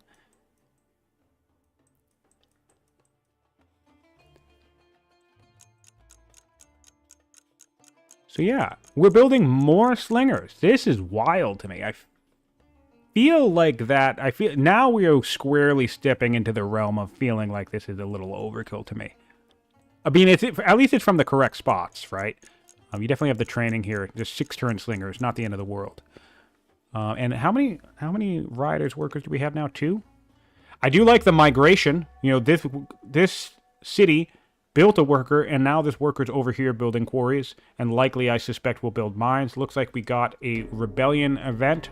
Always fun to deal with rebels, especially when they end up in the woods. Damn it. That's always annoying. But he should make quick work of these. Will get us some experience on our ruler. Ooh, they're devout. Rare to see this cognomen, but always nice to see. Did we establish a theology? We did. We established legalism. Oh, interesting. I find that surprising. I guess you don't really care about spreading shrines too much as Carthage. But we had 2 in the capital, so I figured he would have done mythology and get that culture boost. It does look like Nizar, however, is taking the opportunity to put... He didn't even put a quarry up here. He went straight for the lumber opportunity. So Alcaras on his side of the map put the quarry here for the stone. Nizar was fully content to take the lumber opportunity by improving these farms.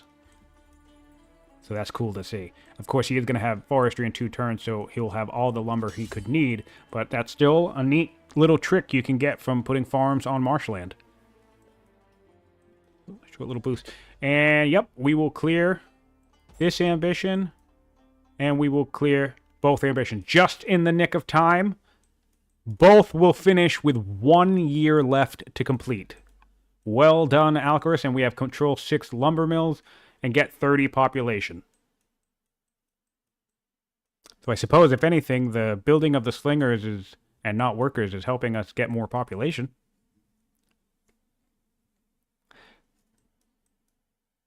Yep, and that is a nice thing to point out. Oh, we do have the ability to rush units. Or rush, not units. Well, because we don't have any culture anywhere. But we could be rushing in the capital, but nothing good. I want to see this elder shopkeeper get rushed. 36 turns without an elder shopkeeper feels like a lot, but I know we've been spamming out settlers, so that can explain that. We did 2 apprentice acolytes before the elder shopkeeper, which feels a bit unfortunate, but I guess he was prioritizing Zoro. Does make sense.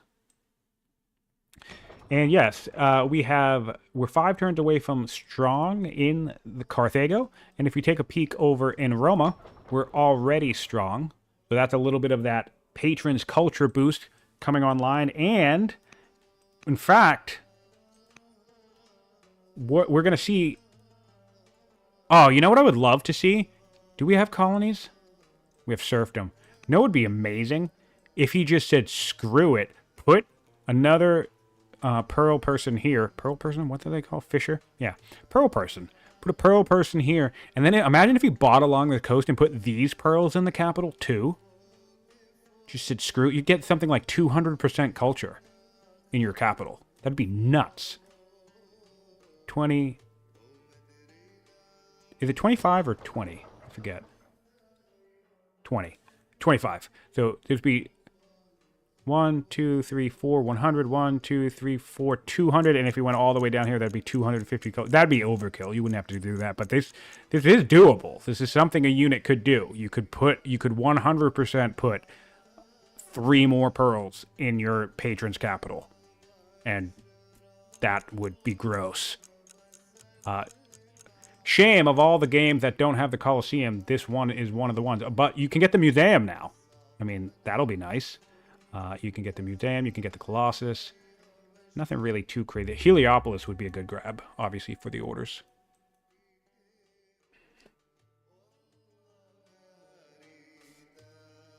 He does actually have a garrison. It's right here. It's my favorite thing about the UI in this game is that your city blocks what's on certain tiles, and then in fact, you think that's bad. Imagine if this tile gets pillaged. You could just never see the damn thing. And also right here, if this tile gets pillaged, the pillage icon conflicts with this. You can still see it. Rushing out a worker just blew my mind. What the hell just happened? Why did we just do that? But yeah, you can still see the pillage icon, but it just blends in so much with the text that from this distance, like being over here, you can barely see it. But yeah, that's just a little thing that, the UI is blocking our garrison. You literally can't see it. But yeah, for chat, saying that we're about to have 4 laws and don't have a garrison to upgrade, they actually do. And exactly where you want it to be, it's in the champ seat. So... he could afford to do another one in Roma, but, I mean, I guess it's not the biggest deal if he's not going to be building units out of it anytime soon. He also has an opportunity here. He could put a hamlet here, which would instantly make this developing culture by putting 50 culture into the capital, into the city. So we could put a hamlet here, and then build a garrison and upgrade his garrison into a stronghold in Faventia as well.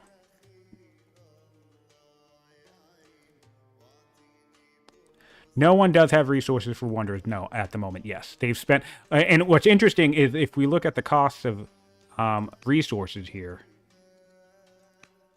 they've been going up pretty steadily because both of our players have been relying a lot on... their gold income and food spiking, especially because you figure they're probably purchased most. They did not have, the capital had no latent growth for either player. There was goats, but neither player started with husbandry. So all of the food that they purchased to get their expansion through their settlers, all of the food that they got to get their expansion through their settlers was purchased early on. In fact, Rome still doesn't have positive food, and I suspect Carthage probably doesn't either. Carthage has a negative 17 deficit, so both players are covering their food economy through gold. And yes, long term, that's going to contribute to your capacity to purchase wonders outright as the economy as the inflation happens. Of course, all of these pearls is going to be a good sign for Carthage. Pearls are coming on quite nicely. Would like to see colonies grab from these guys and collapsing all this coast. Oh, and we already talked about the pearls up top, but yeah, there's another 100% culture up top. Oh my god. I really just want Rome to build a ship. I want Rome to build a ship so bad. How gross would that be? You could get 350% culture in the capital. We're 57 turns from Legendary. You'd be there in, like, I don't know, 15 turns? Probably not, but still, it'd be awesome to see. Well, actually, no, because all of the pearls would... One pearl is giving 8.3 culture with a official enter, 6.3 without it. But this will... Each one of these pearls is going to increase their culture even higher as more pearls come in, because they're all going to compound with each other. That would be nuts to see.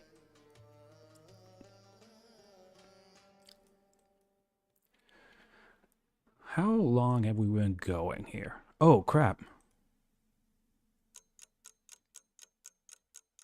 I just realized something.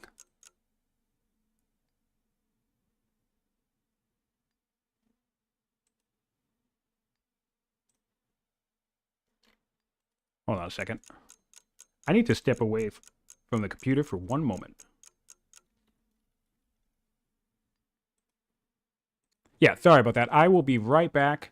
I'm going to keep the focus here on the center of the map, and I need to just step away from the computer for, like, I don't know, a minute or two. There is over 20 of you in the chat, so I appreciate you all being here with us.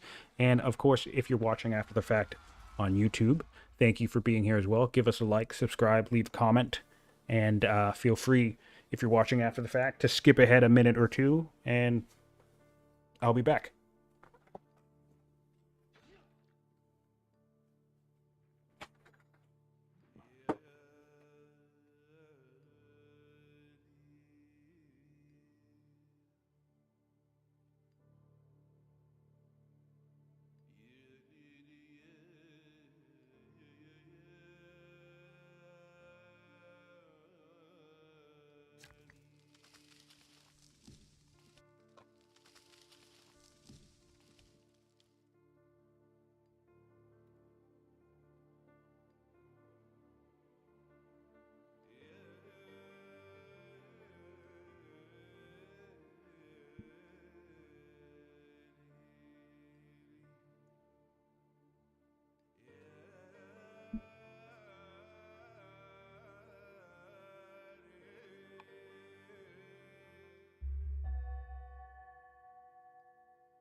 All right, sorry about that.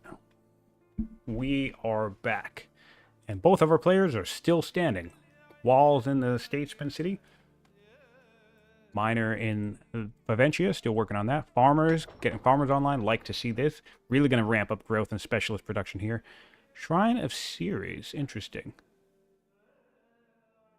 Is that going to put the Statesman City? Yikes. All right, so that's cool. I like that. That's going to put the Holy City in the Statesman seat, which is more civics, which will help you get your decrees online a little bit better there. And yeah, we got Zorro in the Roman Empire, if they want it. And we're clearing the site. Nice. Nice to see. Nice to see that Nizar is taking an opportunity here to expand further. Carthage has 6 cities, Rome has 5, and Carthage cleared this site, getting both of his ambitions complete in the nick of time. 2 legacies finished. There it is. Well done, Carthage. Well done, Alcaras. And he's 1 turn away from settling his final city site, where we have cleared this one, and we don't have any settlers being made. So full clear, full settle of his side of the map is going to go to Alcaras on turn 39 or 40, depending on if he needs to force march this settler. Let's find out now. Does he? No, he doesn't, because he's a swift zealot. Of course he doesn't. All right, so turn 39, full settle, full clear on his side of the map for Alcaras. Good job, buddy. And we're looking at 30 science per turn for the Carthaginians, compared to a whopping 56 for Nizar. We are dealing with 200 extra science into the tech tree with Nizar. And if Nizar is feeling spicy, maybe does want to grab land consolidation, he would have a quick access to extra science there. Yeah, again, it's not a lot of groves, but I mean, 1, 2, 3, 4, 5 groves. Still, that's still an extra 10 science easily before even factoring in specialists. Could see some archers soon after we've done that comp bow rush from Alcaras. And where is the free ballista? The free ballista is in the draw pile, so it's coming up after forestry. And honestly, it really doesn't get that much better than that, right? You have comp bow and followed up shortly with forestry. That's probably, that's why. That's what he was thinking. This was a long-term grab. He did Polis into comp bow, back into forestry. Nice. I love that tech management from Alcaras. Really, really great to see that there. And yeah, and then he'll be able to to complete that full cycle, because he'll do Polis into compo, into forestry, back down to free ballista, and maybe we see a compo rush while the zealot's still on the throne. That will certainly be difficult to contend with. Of course, the map doesn't really support that too much because there's lots of woods around. But a ballista is a ballista, so you never know. Getting rhetoric now, 2 turns away from rhetoric. We're 54 years old, so I suspect we'll get our ambitions.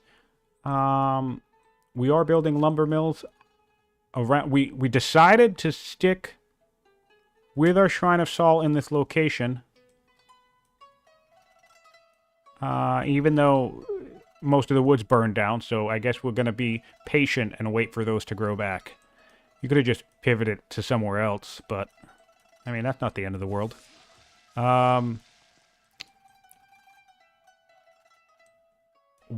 Where do we have anybody building a mine at the moment? We have this mine. We need a second. We need 1 more mine being built. This is building a quarry. Shrine of Verona. It looks like we got a mercenary chariot. Always great to grab that.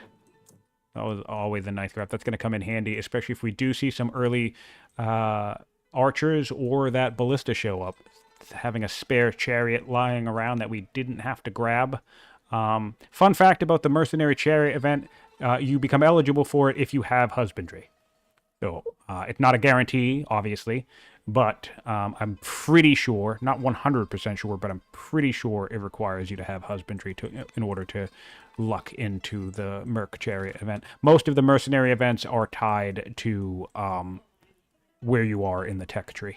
So, for example, you can get a free warrior at some point, but if you have military drill, I think it's an axeman, and if you have steel, it could be a if you get steel early, you could get a free maceman. So things like that. And then there are other examples.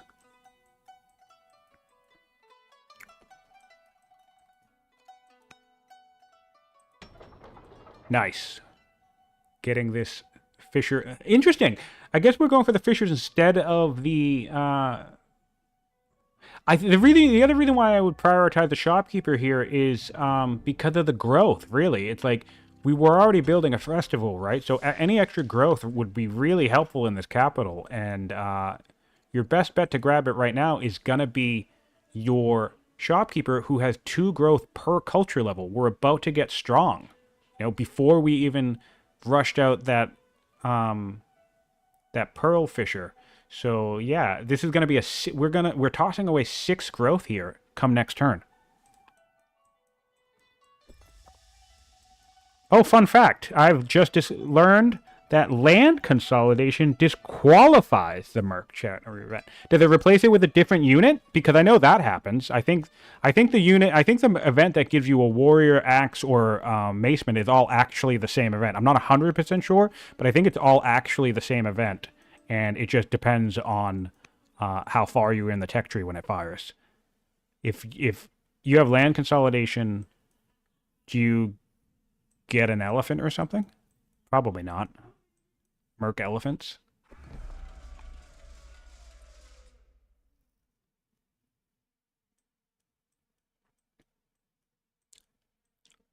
But I mean, honestly, you don't even need... Here are your mercenaries right here. If you run up to land consolidation, you just get a free horseman that way.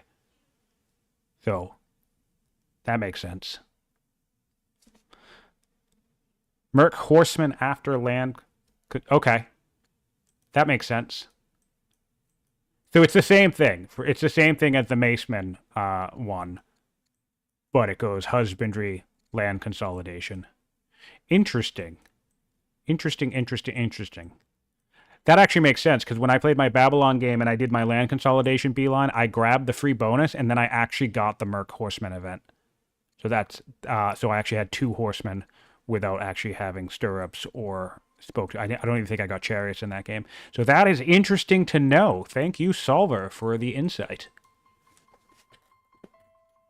Always fun, and we are seeing immediate pivoting to building a bunch of archers. I think Alcaras is going for a rush-style gameplay here, but I'm just not 100% sure how it's going to pan out. Well, let's take a look. How much development are we seeing in Rome here? Building a festival, 6-turn festival, kind of hate that. Spearmen, not the end of the world to see spearmen. Our opponent doesn't have axes. Let's look at our strength now. Our strength now is pretty sizable. Is it still similar? No, Nizar is weaker. So maybe this works. An archer rush is really, really hard to counter, but I still think we're like 10 turns away from attacking, so I would not consider a 50-turn archer attack to be what I would call an archer rush. An archer rush is like a bunch of archers hitting you in 30 turns. That is very, very tricky to deal with. But I don't know. We also saw walls built up here. Not normally a fan of that, but that'll certainly slow down a bunch of archers.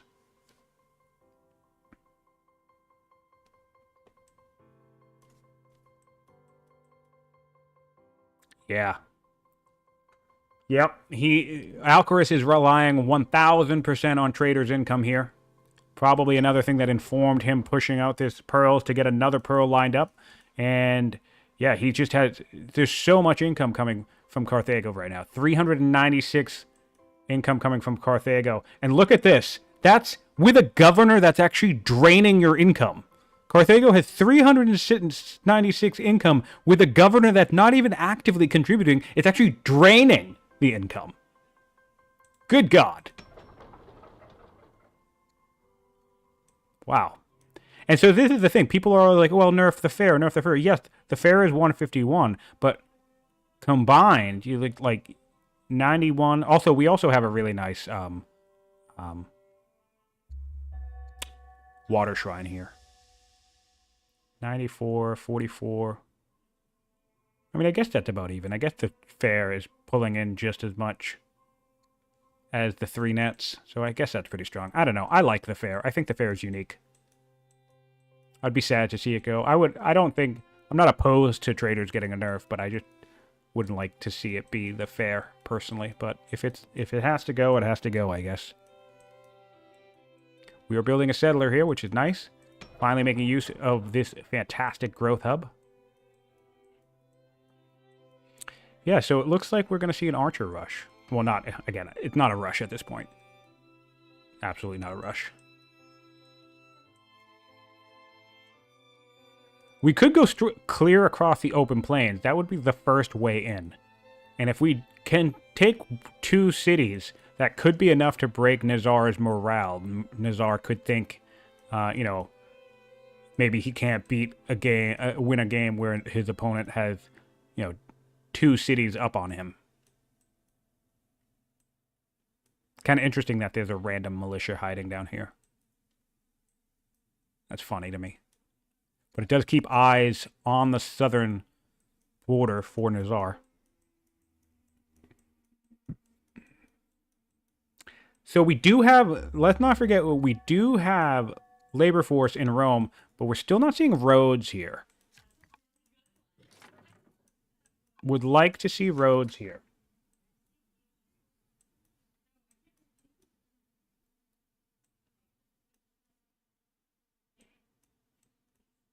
Oh, land consolidation does have an elephant event. Interesting.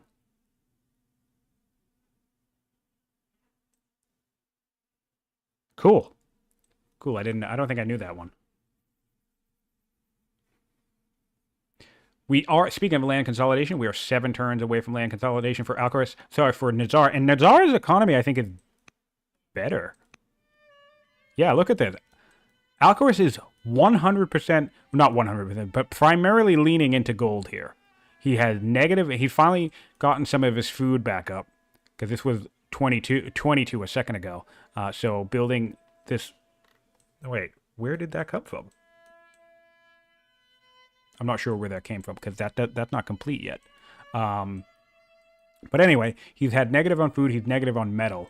Compared to, and then he has plus 40 stone, compared to Nizar, who has half as much gold income, but 55 metal, 57 stone, so more stone income, more wood income now because he has forestry before Alcaras does, and he has 37 food income. So, in some sense, I think Nizar's economy edges out Alcaras' ever so slightly.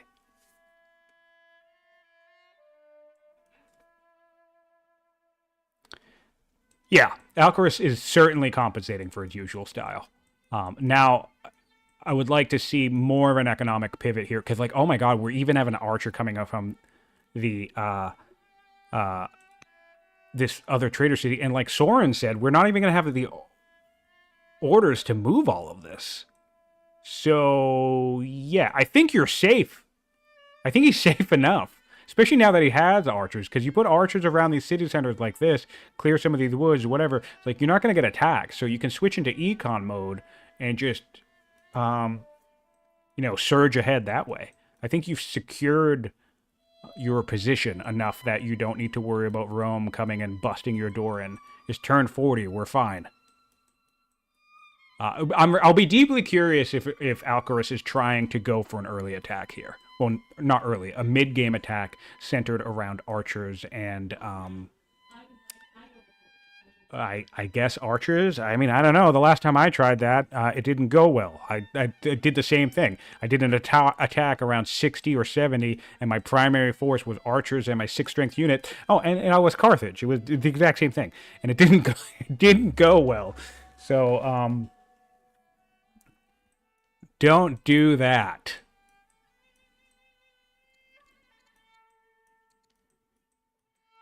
Nice. We're building lots of lumber mills. And you know what's really nice about the lumber mills in this situation? With this growth output, there's actually no real reason why he couldn't put woodcutters in here for the science. Wow, he has, yeah, he's going full speed into lumber. Which is funny, too, because if Alcaras continues to purchase lumber before his forestry really comes on... Oh, no, he's chopping. He's doing on chopping sprees. Okay, I like that. He did do some chopping up here. Okay, that's fine. We could see some more chopping on this direction. You don't really need all of this lumber to stay around here. I'm a big fan of chopping the majority of the map.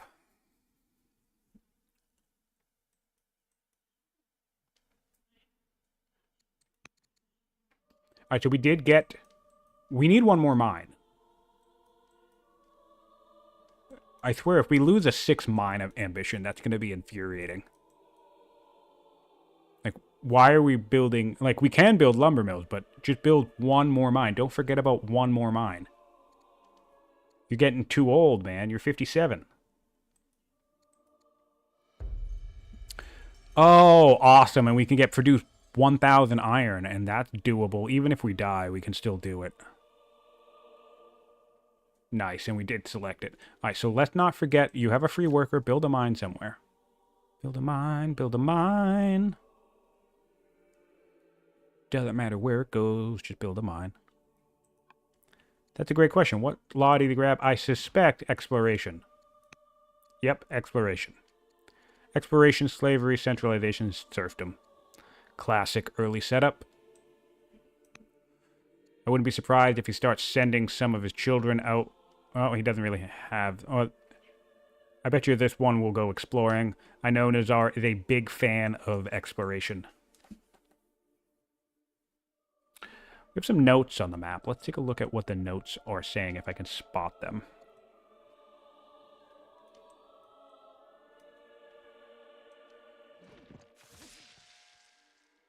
They appear to be gone. Maybe they were...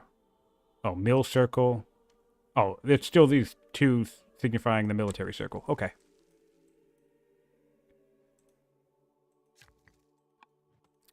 Okay, no new mines.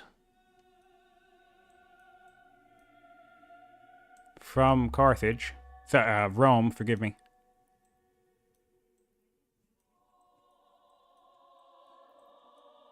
We're getting the free ballista next. Yep, makes sense. And now we can work on this 6 lumber mill ambition. We are 36 years old. We still only have the mysterious sword. It has not upgraded to Sword of the Gods. That's wild. Normally that happens pretty quickly for me.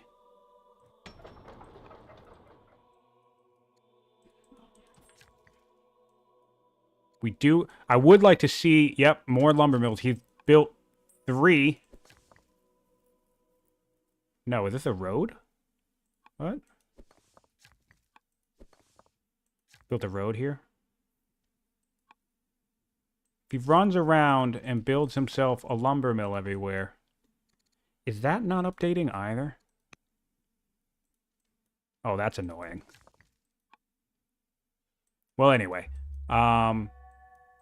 57 science on turn 43. Solid science from Nizar. My normal science goal in any given game, as an absolute bare minimum, is have the science rate of your empire match the turn that you're on. So 43, turn 43, you want at least, again, this is bare minimum, at least 43 science per turn. So 53 science at this moment is pretty solid. Definitely up closer to where you want to be towards the mid-game. Some players can even get 100 science by turn 50 or higher. So certainly some wide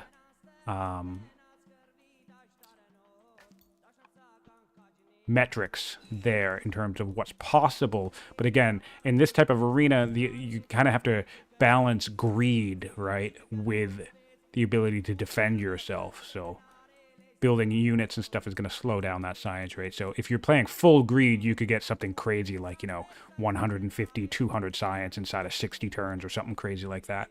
But you're going to have, your military score is going to be in the toilet. So you'll probably, you risk getting killed. So as my bare minimum, I'd try to have at least the same number of science for whatever turn I'm on. Going for sovereignty now on Rome, so that will be our 5th law.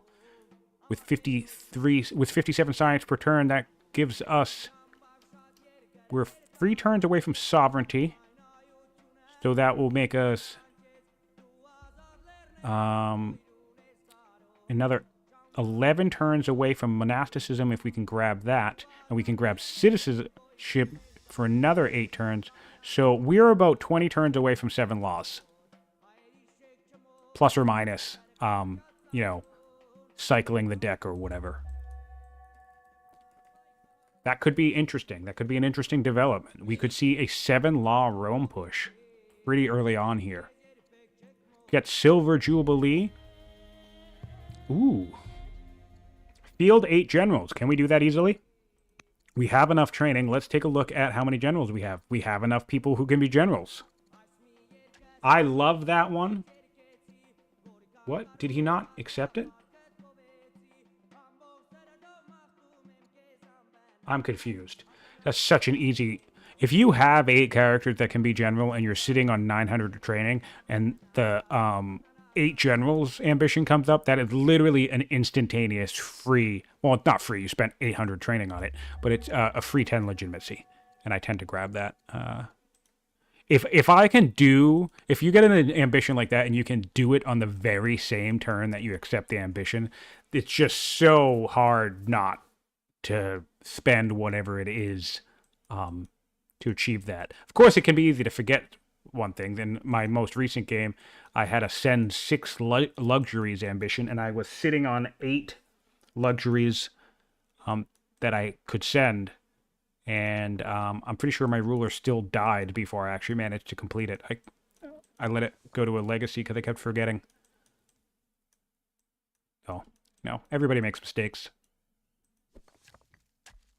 And that's not the mine. Dude. Nizar, buddy, build a mine.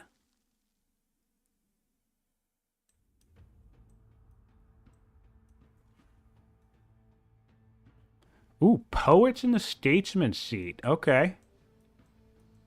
That could be fun. Certainly a lot of growth to make that happen. Certainly a lot of growth to make that happen. That could be... It would be fun to see poets play a role here. I don't think we've really seen a poet pump show up in the tournament so far. Oh, we have our first wonder being built. Alcaras has secured the pyramids, which is pretty solid because I'm pretty sure we have no laws on Alcaras. So this is going to come in quite handy. We went very central oriented in the tech tree. We have Bodkin. There we go. That's it. We're doing a Bodkin rush. So Alcaras is going to show everybody how to do this correctly, which is going to be fun. And this is a really nice grab because as you deviate off of this path and you snag the laws that you need to snag, right, the price will be cheaper. So that's cool. That's a good grab for Alcaras. And of course, it gives you an order per turn. More archers everywhere. So he's just... Interesting. He's just relying... Where is he getting his science from, though? Where is he thinking he's going to get the science to get here when he's spamming so many archers? Oh my god, another archer. Where does he think he's going to get the science from? I think at the rate that Alcaras is playing, I can't say for certain, right? Anything can happen. But... considering the science situation and the prioritization, if we do sovereignty, right? First of all, that opens up machinery for Rome, which is just not great. Onagers are terrible to deal with in general. But that'd be 5 laws, and monasticism and citizenship would be 7. So, I think Rome is looking at 7 laws. Although, okay, your hiccup here is going to be culture. You need more culture here. Do we have drama?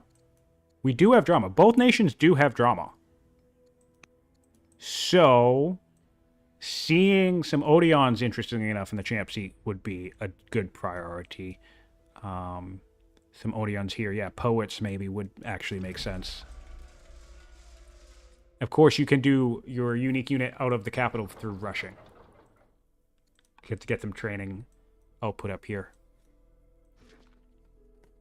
And somebody please build the 6th mine.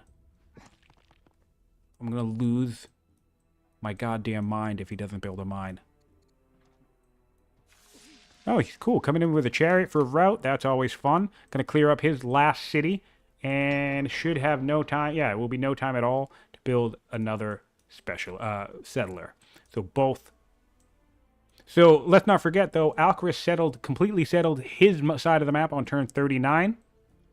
And if we figure we jump right into this settler after decree, that will give us complete full clear and settling of the Roman side of the map for Nizar on turn 50. So an 11-turn leg up on terms of total national expansion in favor of Alcaras here.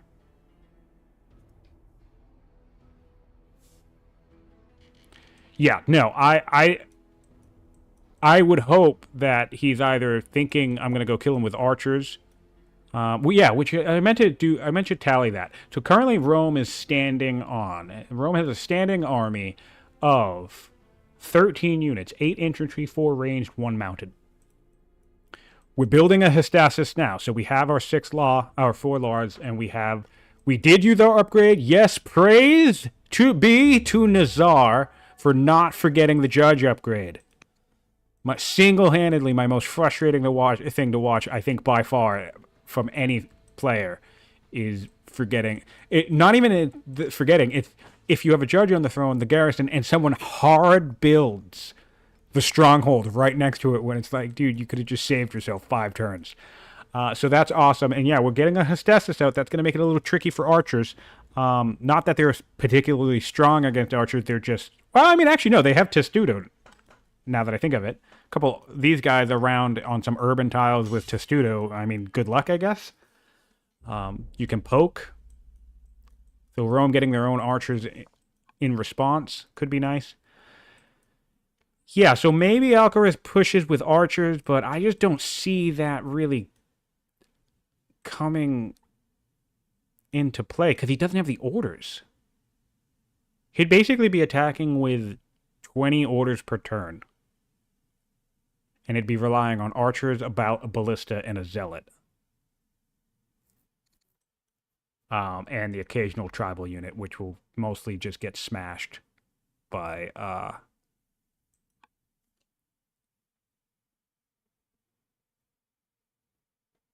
Yes, okay, that's more frustrating. Chat is calling me out. Yes, it's more frustrating when someone builds an apprentice officer on turn 90 in a city that has like 80 training in it. I did think it was funny, not saying these people are wrong, but I'm just going to mention, I did think it was funny that everybody was like, what about the iron mine in that city that you could have improved? Which is, yes, in fairness, fair point. But also, I mean, I was still generating onagers in 3 turns from that same city. Or 4 turns. And plus I was ortho rushing, and I was volunteer rushing, and I mean, unit production was not my issue in that game at all. It was 100% getting smashed on the field tactically. So I don't think I don't think another 40 or 50 extra turns of an iron mine being in my control would have changed that match at all. But it was funny to see people bring it up.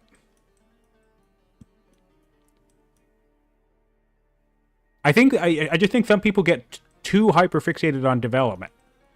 Like, doesn't mean ignore certain things. Like, yeah, if there's iron in your capital or in your champ seat, yes, improve it.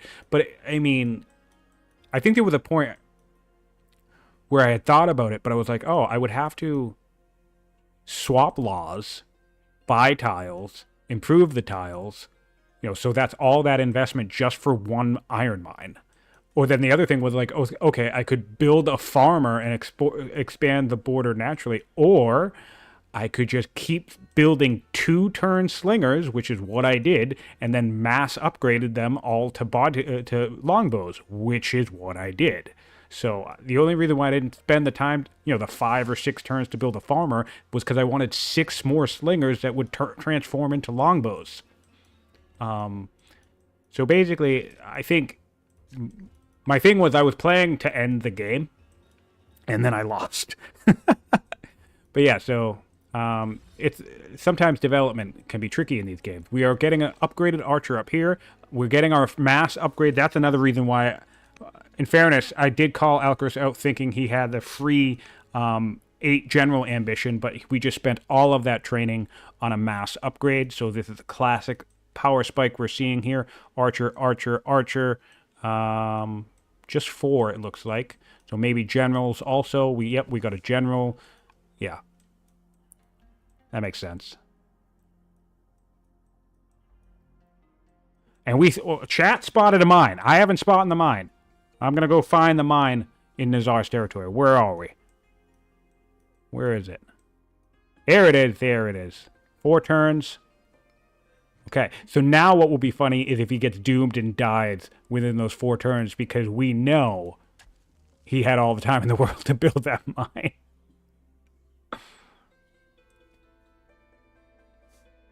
Yeah, that's funny. Yep, food economy coming online. He just needs... Well, Alcaras just needs to get some mines out in the open. Not really, because again, having 700 gold's fine, but... even if you're going to rely primarily on gold, I try to at least get out of my deficits, because this can change so quickly. This also happened in my last game. You can kind of put the pedal to the metal and really crank out a bunch of units. Like maybe you rush a bunch of units, maybe you do a mass upgrade, right? And when you start mass upgrading, right, we need all this lumber. So if we don't have lumber to chop, now we purchase a bunch of lumber, right? And next thing you know, you've zeroed out your economy and you have a couple of deficits, and you don't really want to have a zeroed out economy while some of your resources are in the negatives. And that can take a little bit to climb back out of. Yeah. 4 turns on settler. So it's going to be a turn 41 settle. Full clear from the Romans. Cool little flood over here. Crazy. We are 27 turns away from Legendary City. We're going to get... And this is going to go down. I suspect if we can get this other pearl up and running, which I think we should, I suspect we could see a legendary in 70 turns or less here from the Romans. Really perfect capital that's going to do it. Really, really fantastic to see that. Again, unfortunate that we don't have an early Colosseum grab that we can capitalize. He has nothing to spend iron on. That's a fair point. Barracks cost iron. Not to build, but to maintain. In fact, what is he spending his barracks? His iron on. Oh, and also people. People cost iron. Right? How do I find the cost of people? Strong cities. I don't know where the hell this is actually... Barracks. Developing. There it is. There it is. Where's strong? Jesus Christ. Why can't I... There we go, strong. Yeah, so developing cities cost iron per population. And strong cities cost stone. And then legendaries cost wood. So he's... The little bit of iron that he's losing right now is because of population and barracks.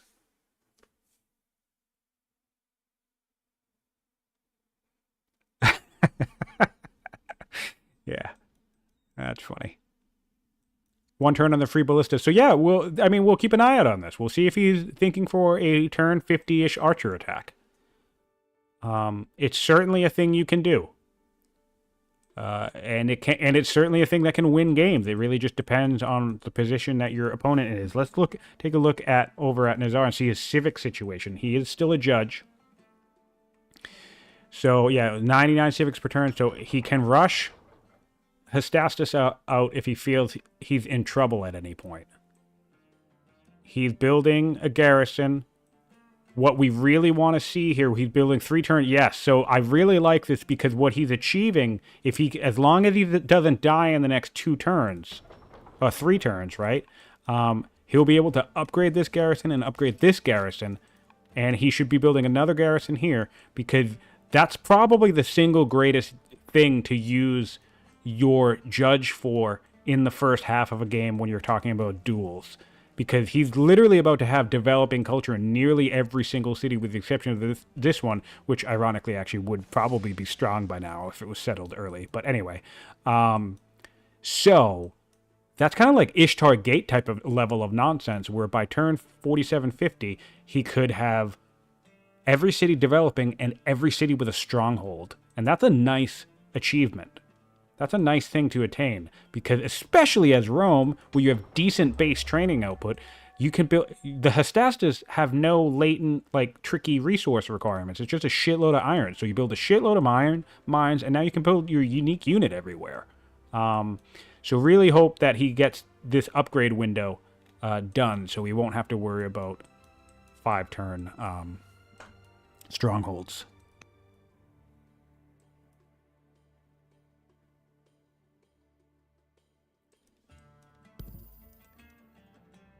I suspect this will likely be a session, a build-up session. I guess we've only been going for 2.5 hours.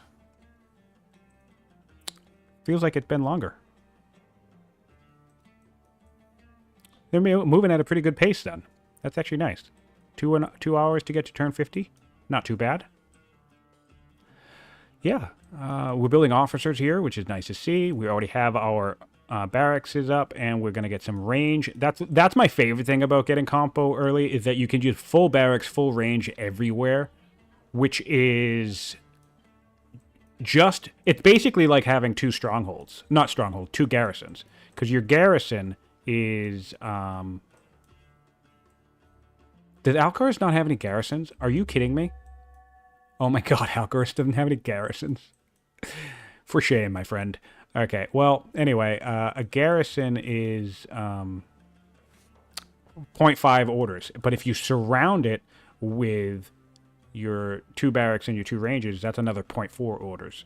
So even without having any strongholds, you can basically double your order output if you have the full set of barracks and range, which is really, really nice. The ballista has arrived. Yes, indeed. It is making its way through the woods.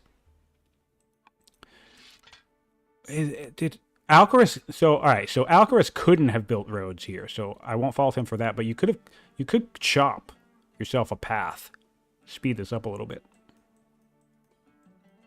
I did that one game when I was dueling, and then I forgot a very important detail. I was playing the Hittites, and I didn't have to do that because, well, no, that doesn't make sense. I played the Hittites, and I didn't have to do that because I beelined labor force for Judaism. So I realized I spent all the time chopping the woods outside of my border when I could have just built a road. I mean, I built a road anyway, but... And I guess I chop everything normally anyway, so it wasn't a real loss. But it felt silly at the time because I had to go back and build the road afterwards. Felt like a waste. I basically liked... I tried to not revisit the same tile more than once with a worker. You'll see me do that when I build like quarry beds, right? Like I start here, I build a quarry here, and then I go here, and then here, and then here, and then here, and then here. You know, I try not to go... You know, from here to here, then back to here, then back to there, then over up to here for a mine. I try to just build everything just as tight as I possibly can to save orders.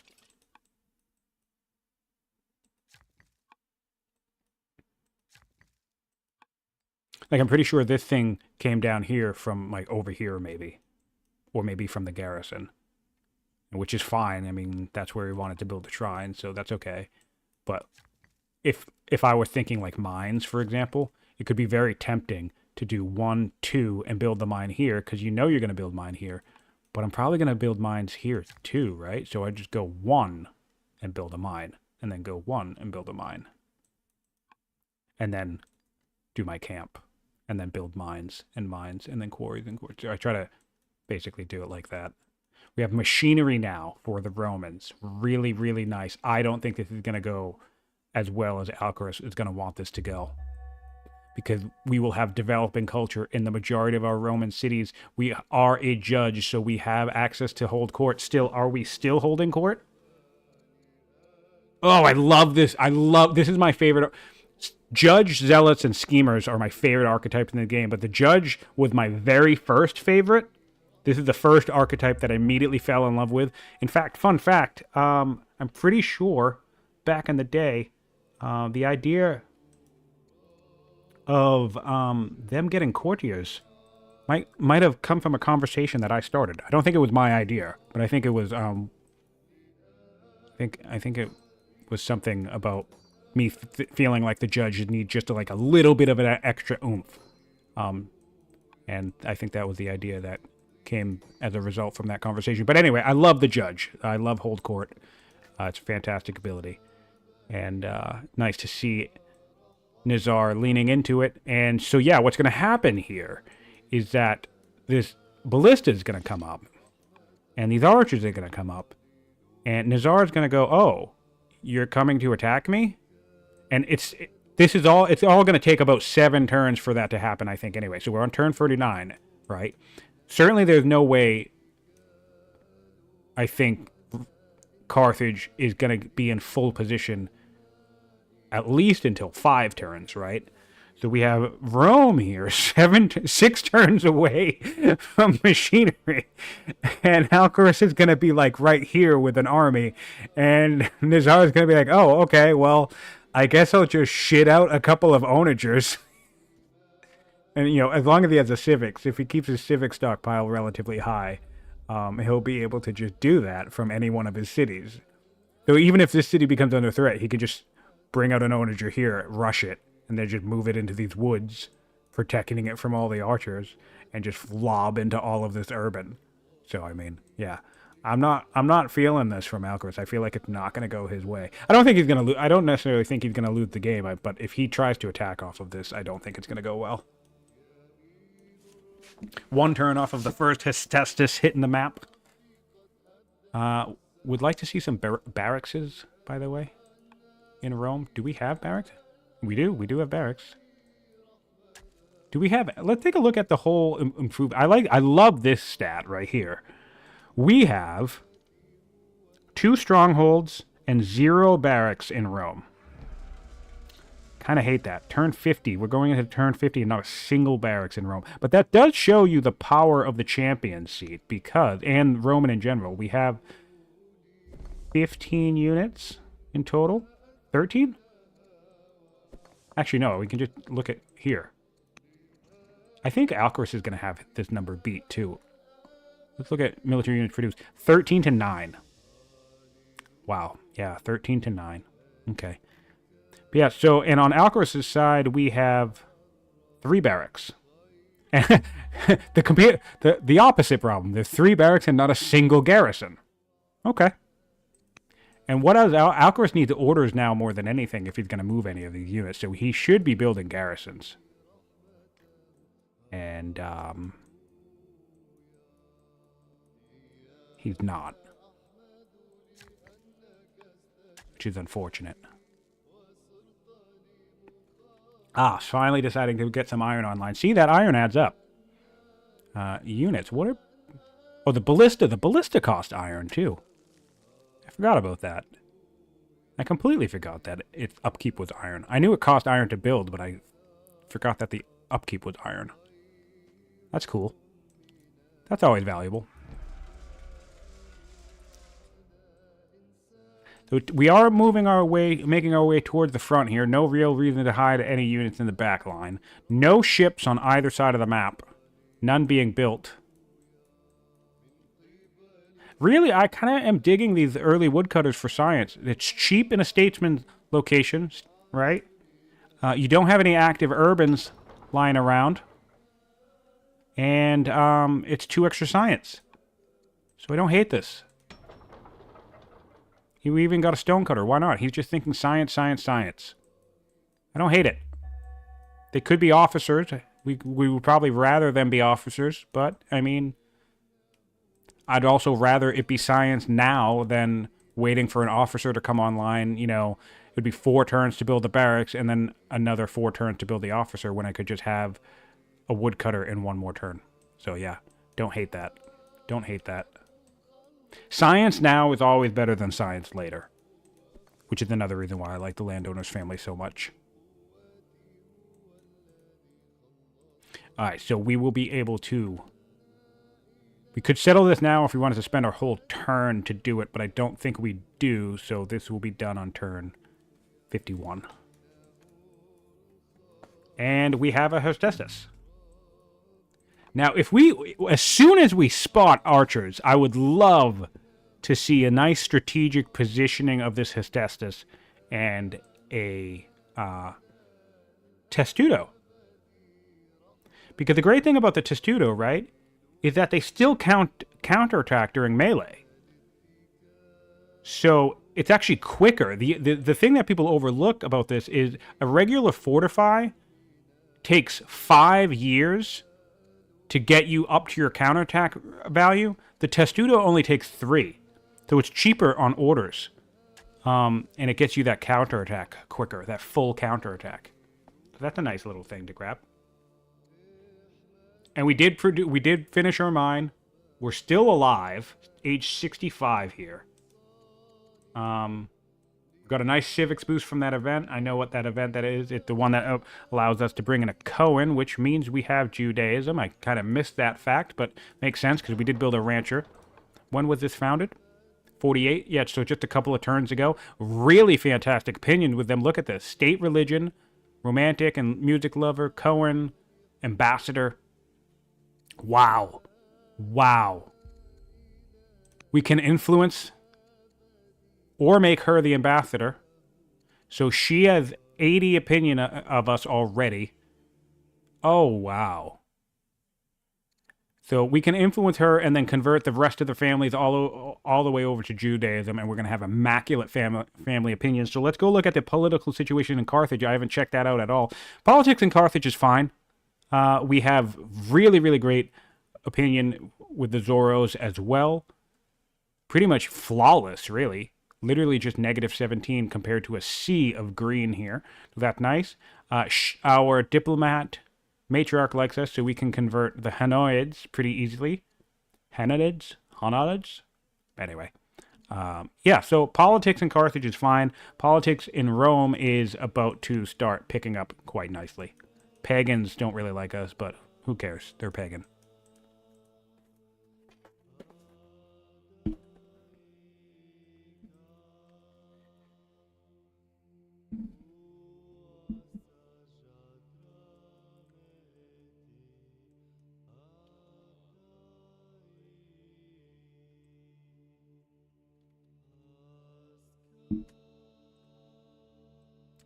Five turns to machinery. And where are we in the tech tree with Alcaras? What are we doing over in Carthage? Labor force on 2. We're finally going up the iron path. Great. And I think our pyramids will come online in a decent enough time frame to get all that stuff very nicely with few civics spent. Road pins. Chop in front of Leptis. Okay, so we want to chop this down. That makes sense. You definitely don't want to get invaded by people when your primary force is ranged units. Pretty sure the majority... Yeah, he has 20 ranged units, 1 siege unit that's ranged, and only 3 infantry units, which are a warrior, a marauder. 3 melee infantry, specifically, because ranged units, the archers are also infantry. See what else we have for notes. So interestingly enough, this is wild to me. No shade whatsoever, but he had a note saying enact slavery. So I find that fascinating to need that reminder. But I mean, the game has a lot of information, you know, so it's certainly hard. Frankly, it's impossible to keep track of everything. Like I said, I had 8 unsent luxuries, or 6 unsent luxuries, and I got an ambition to send 6 luxuries to my families, and I forgot about it for like 15 turns. So, I guess the pins make sense, because I think my thinking is I would just forget about the pin. Because I've done this already. I started doing this in some of my games, usually just to talk to the spectators. But what happens is I'll put a pin on the map, and then 20 turns later, I'll forget I even had the pin there. So it's not like I'm going back to read what the pin says.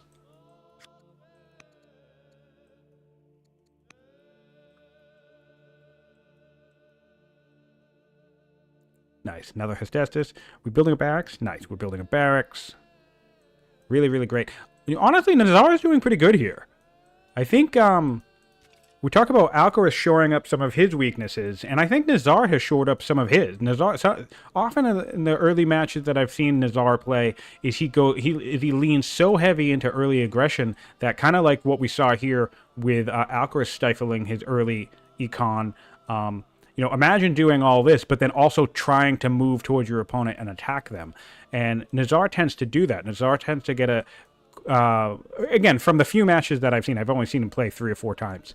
But he seems to try and get a lot of units quickly and just kind of head straight to his opponent, and then end up, if his opponent manages to beat him back, his economy is not that great. But honestly, he's firing on all cylinders here. He's got great income, which of course he does. He has good food, iron, stone, solid wood, because he got early wood cutting. His science is amazing. It's 67 on turn 51, so we're above that minimum threshold where we want to be.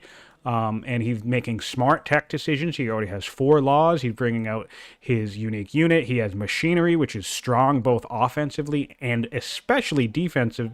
Alcaras himself generally has a rule that you do not attack someone who has onagers unless you yourself have onagers. So I think Alcaras is going to be in a bit of a pickle here if he starts to move in and then he sees some onagers in these hills. So Nizar is looking in a pretty solid spot. I definitely think it's anyone's game here, because Alcaras tends to be the stronger economic player from what I've seen. It's kind of a bit of a trope where it's like, well, you don't let Alcaras, you don't give Alcaras 100 turns to play the game, because if you leave Alcaras alone for 100 turns, he's going to have an insane economy with a crazy science rate, and he's just going to win the game. So the best way to beat Alcaras is to beat him early. And Nizar didn't let that mantra trick him into an early rush that failed. He's just focused on his own game. He's focused on his own economy. And Alcaras trying to shore up his own weaknesses of trying to avoid that early rush, right? Avoid getting taken out early. He is also doing well, right? But he's just a little bit behind in pacing, I think, where Nizar is, which is fascinating to see. Fascinating to see. Both players playing well. Both players playing steady. And not in a rush to make any quick foolish mistakes. Doesn't look like we've seen any further. Oh no, the ballista has made it down here, so I'll be really curious if we see some aggression off this ballista. But I mean, we have some eyes here. We can see Hestastus. We know also, because of the tooltip, we know that Rome has 5 laws to our 1. So we're going to start thinking and worrying about this point about 8 strength unit timing in Rome. Because Alcaras' quickest path to 8 strength units at this point would be that'd be 200, 1 to 320, 420, 520, 920, 2, 3, 4, 5, 6, 1120. That would be 1,420 science could get him 7 laws compared to 400, 1,000, 2,000 science would get him to Bodkin. So technically, even him going for 7 laws would be faster, but not by too much. And he would have a better time with more longbows than only having one city that can build him elephants. The elephants will come in handy for routing for sure, though, if he can get at least a few of them out in the field. But yeah, tricky spot. Tricky spot for Alcaras, I think, long term. He could also opt instead to just lean heavily on the siege and range dynamic, go full bore into hydraulics, because ballista, honestly, that's it. If I'm Alcaras, I do machinery, I do hydraulics. Because I'm looking at this, now that I think about that. Nizar has 5 laws. He's showing no sign of an early foolish rush against me. I have scouting here in the woods. I am seeing Hestastus. I'm seeing build-up. I'm seeing maybe my ballista can't come in here and take everything down. I don't know. Maybe. And that tells me, all right, I'm going to deal with 8 strength units, 8 strength Romans. So what's the solution to that, everybody? It's ballista. Get a shitload of ballista on the field, and those Roman centurions or legions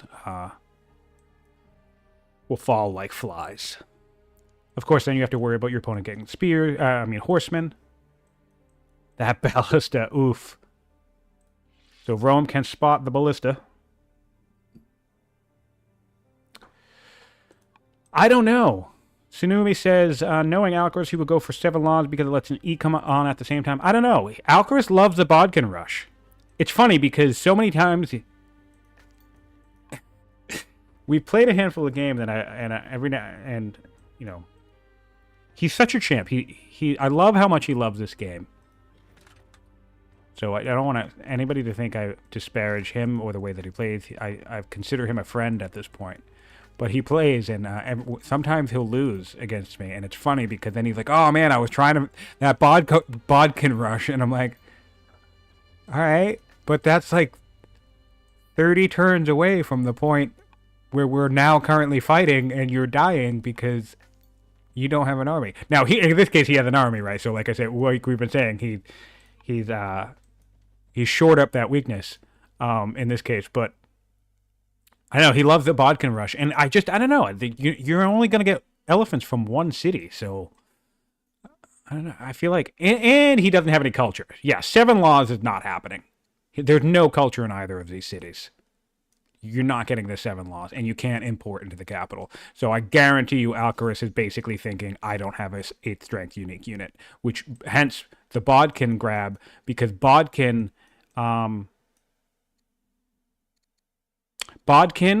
and infantry square are the 2 cheapest paths to 8th strength units outside of the 7th strength. The 7 laws. I think 7 laws is like a grand total of like 2,200 science, 2,400 science or some shit. And the Bodkin and infantry square are both exactly 3,000.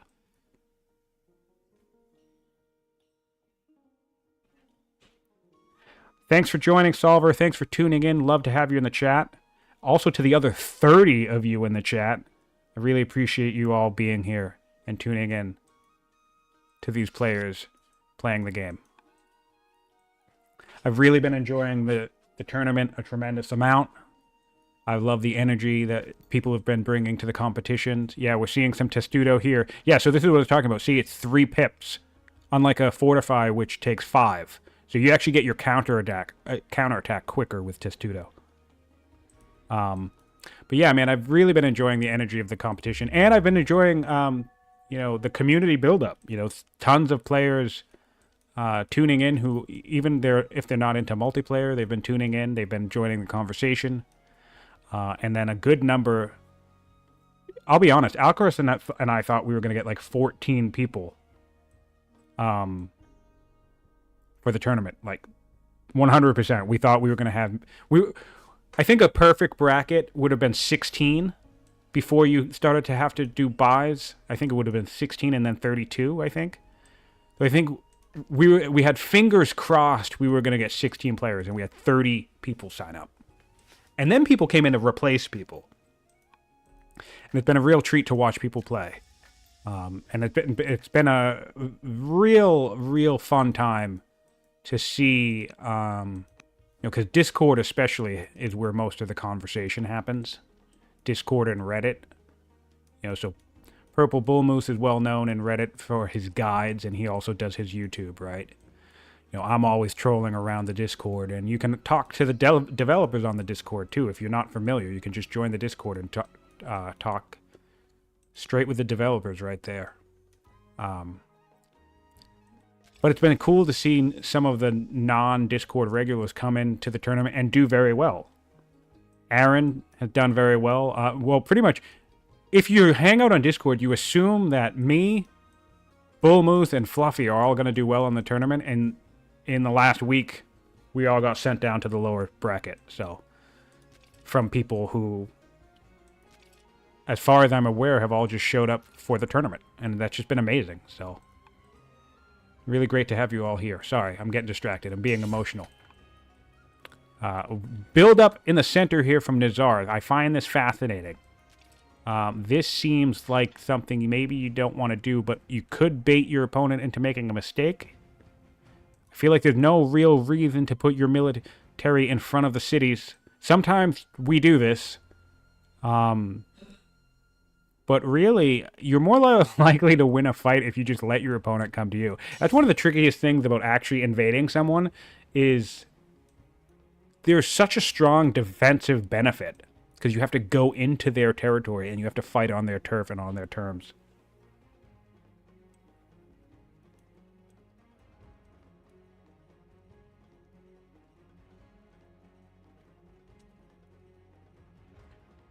So let's look at this build up here. So now we're looking at 15 ranged units for Rome. No, not ranged. 15 units total for Rome. Compared to what I'm thinking is a quite large, compared to 24 units for Alcaras, for Carthage. So maybe Rome takes a minute after machinery and does a pivot into combo. Machinery is going to be such a nice grab for Rome.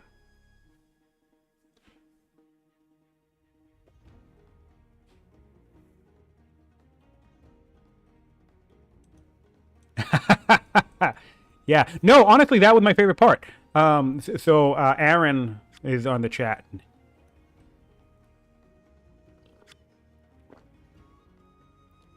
All right, so it looks like this session has been coming to a close. But yeah, my favorite thing about the tournament too is all the practice matches. The tournament was going to kick off at the beginning of September, and even a week before the tournament started, we had tons of players online doing practice games. So this was amazing. All right, so our friends are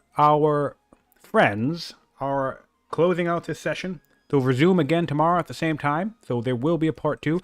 Very solid build-up here. So I'll do a quick recap of the nations. Judaism has been founded in Rome. Strong political opinion for the Jews, and it will be expanded, I suspect. We have pleased with this person. So I suspect we'll convert our families and we'll have strong religious opinion all across Rome. We're fully expanded, fully settled, building workers, decent economy, 51 food, 54 iron, 59. So all in the 50s and 60s of our econ, and good gold.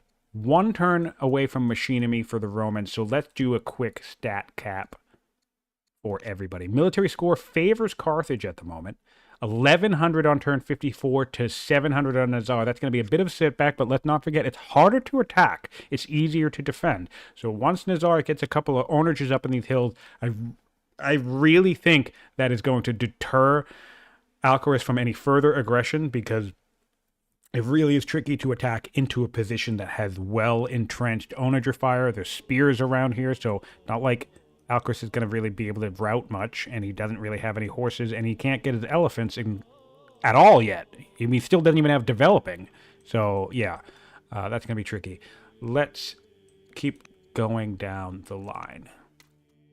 National wealth favors Carthage only by a little bit, 6,000 to 5,000. Total population 26 favor Carthage. Specialists 10 for Nizar. So Nizar has actually gotten ahead. At one point when we looked at this, there was 5 for Alcaras and something like 2 or 3 for Nizar. So in that time frame, like half the game ago, Nizar has ballooned to 10 specialists, while Alcaraz has only gained about 1 specialist himself. Workers produced 11 for Carthage, 8 to Rome. We have 14 military produced in Carthage to 11 for Rome. Let's see what else is important. 5 laws on Rome, making its way towards 7. 15 technologies to Rome, 12 to Carthage. Improvements controlled. I'm curious about this. 42 for Rome to 38. So surprisingly here, Nizar is actually keeping pace and ever so slightly outpacing Alcaraz on economic development. So Alcaraz definitely was playing cautious, trying to shore up his weakness of being eliminated early. And the last thing we'll check out is orders. Advantage to Rome now, which actually surprises me, but this is plus or minus work returns. And then finally we have science. Science is 67 to 49 on turn 54. So Alcaraz is close to where he wants to be too, you know, just shy of that minimum that we're looking to be at around this turn. And a total of 2,100 tech to 1,600 in favor of Rome. Anyway, hope you enjoyed this build-up session. This part 1. Please tune in to part 2. I am Siontific. And this has been the Old World Community Tournament. Thanks for tuning in.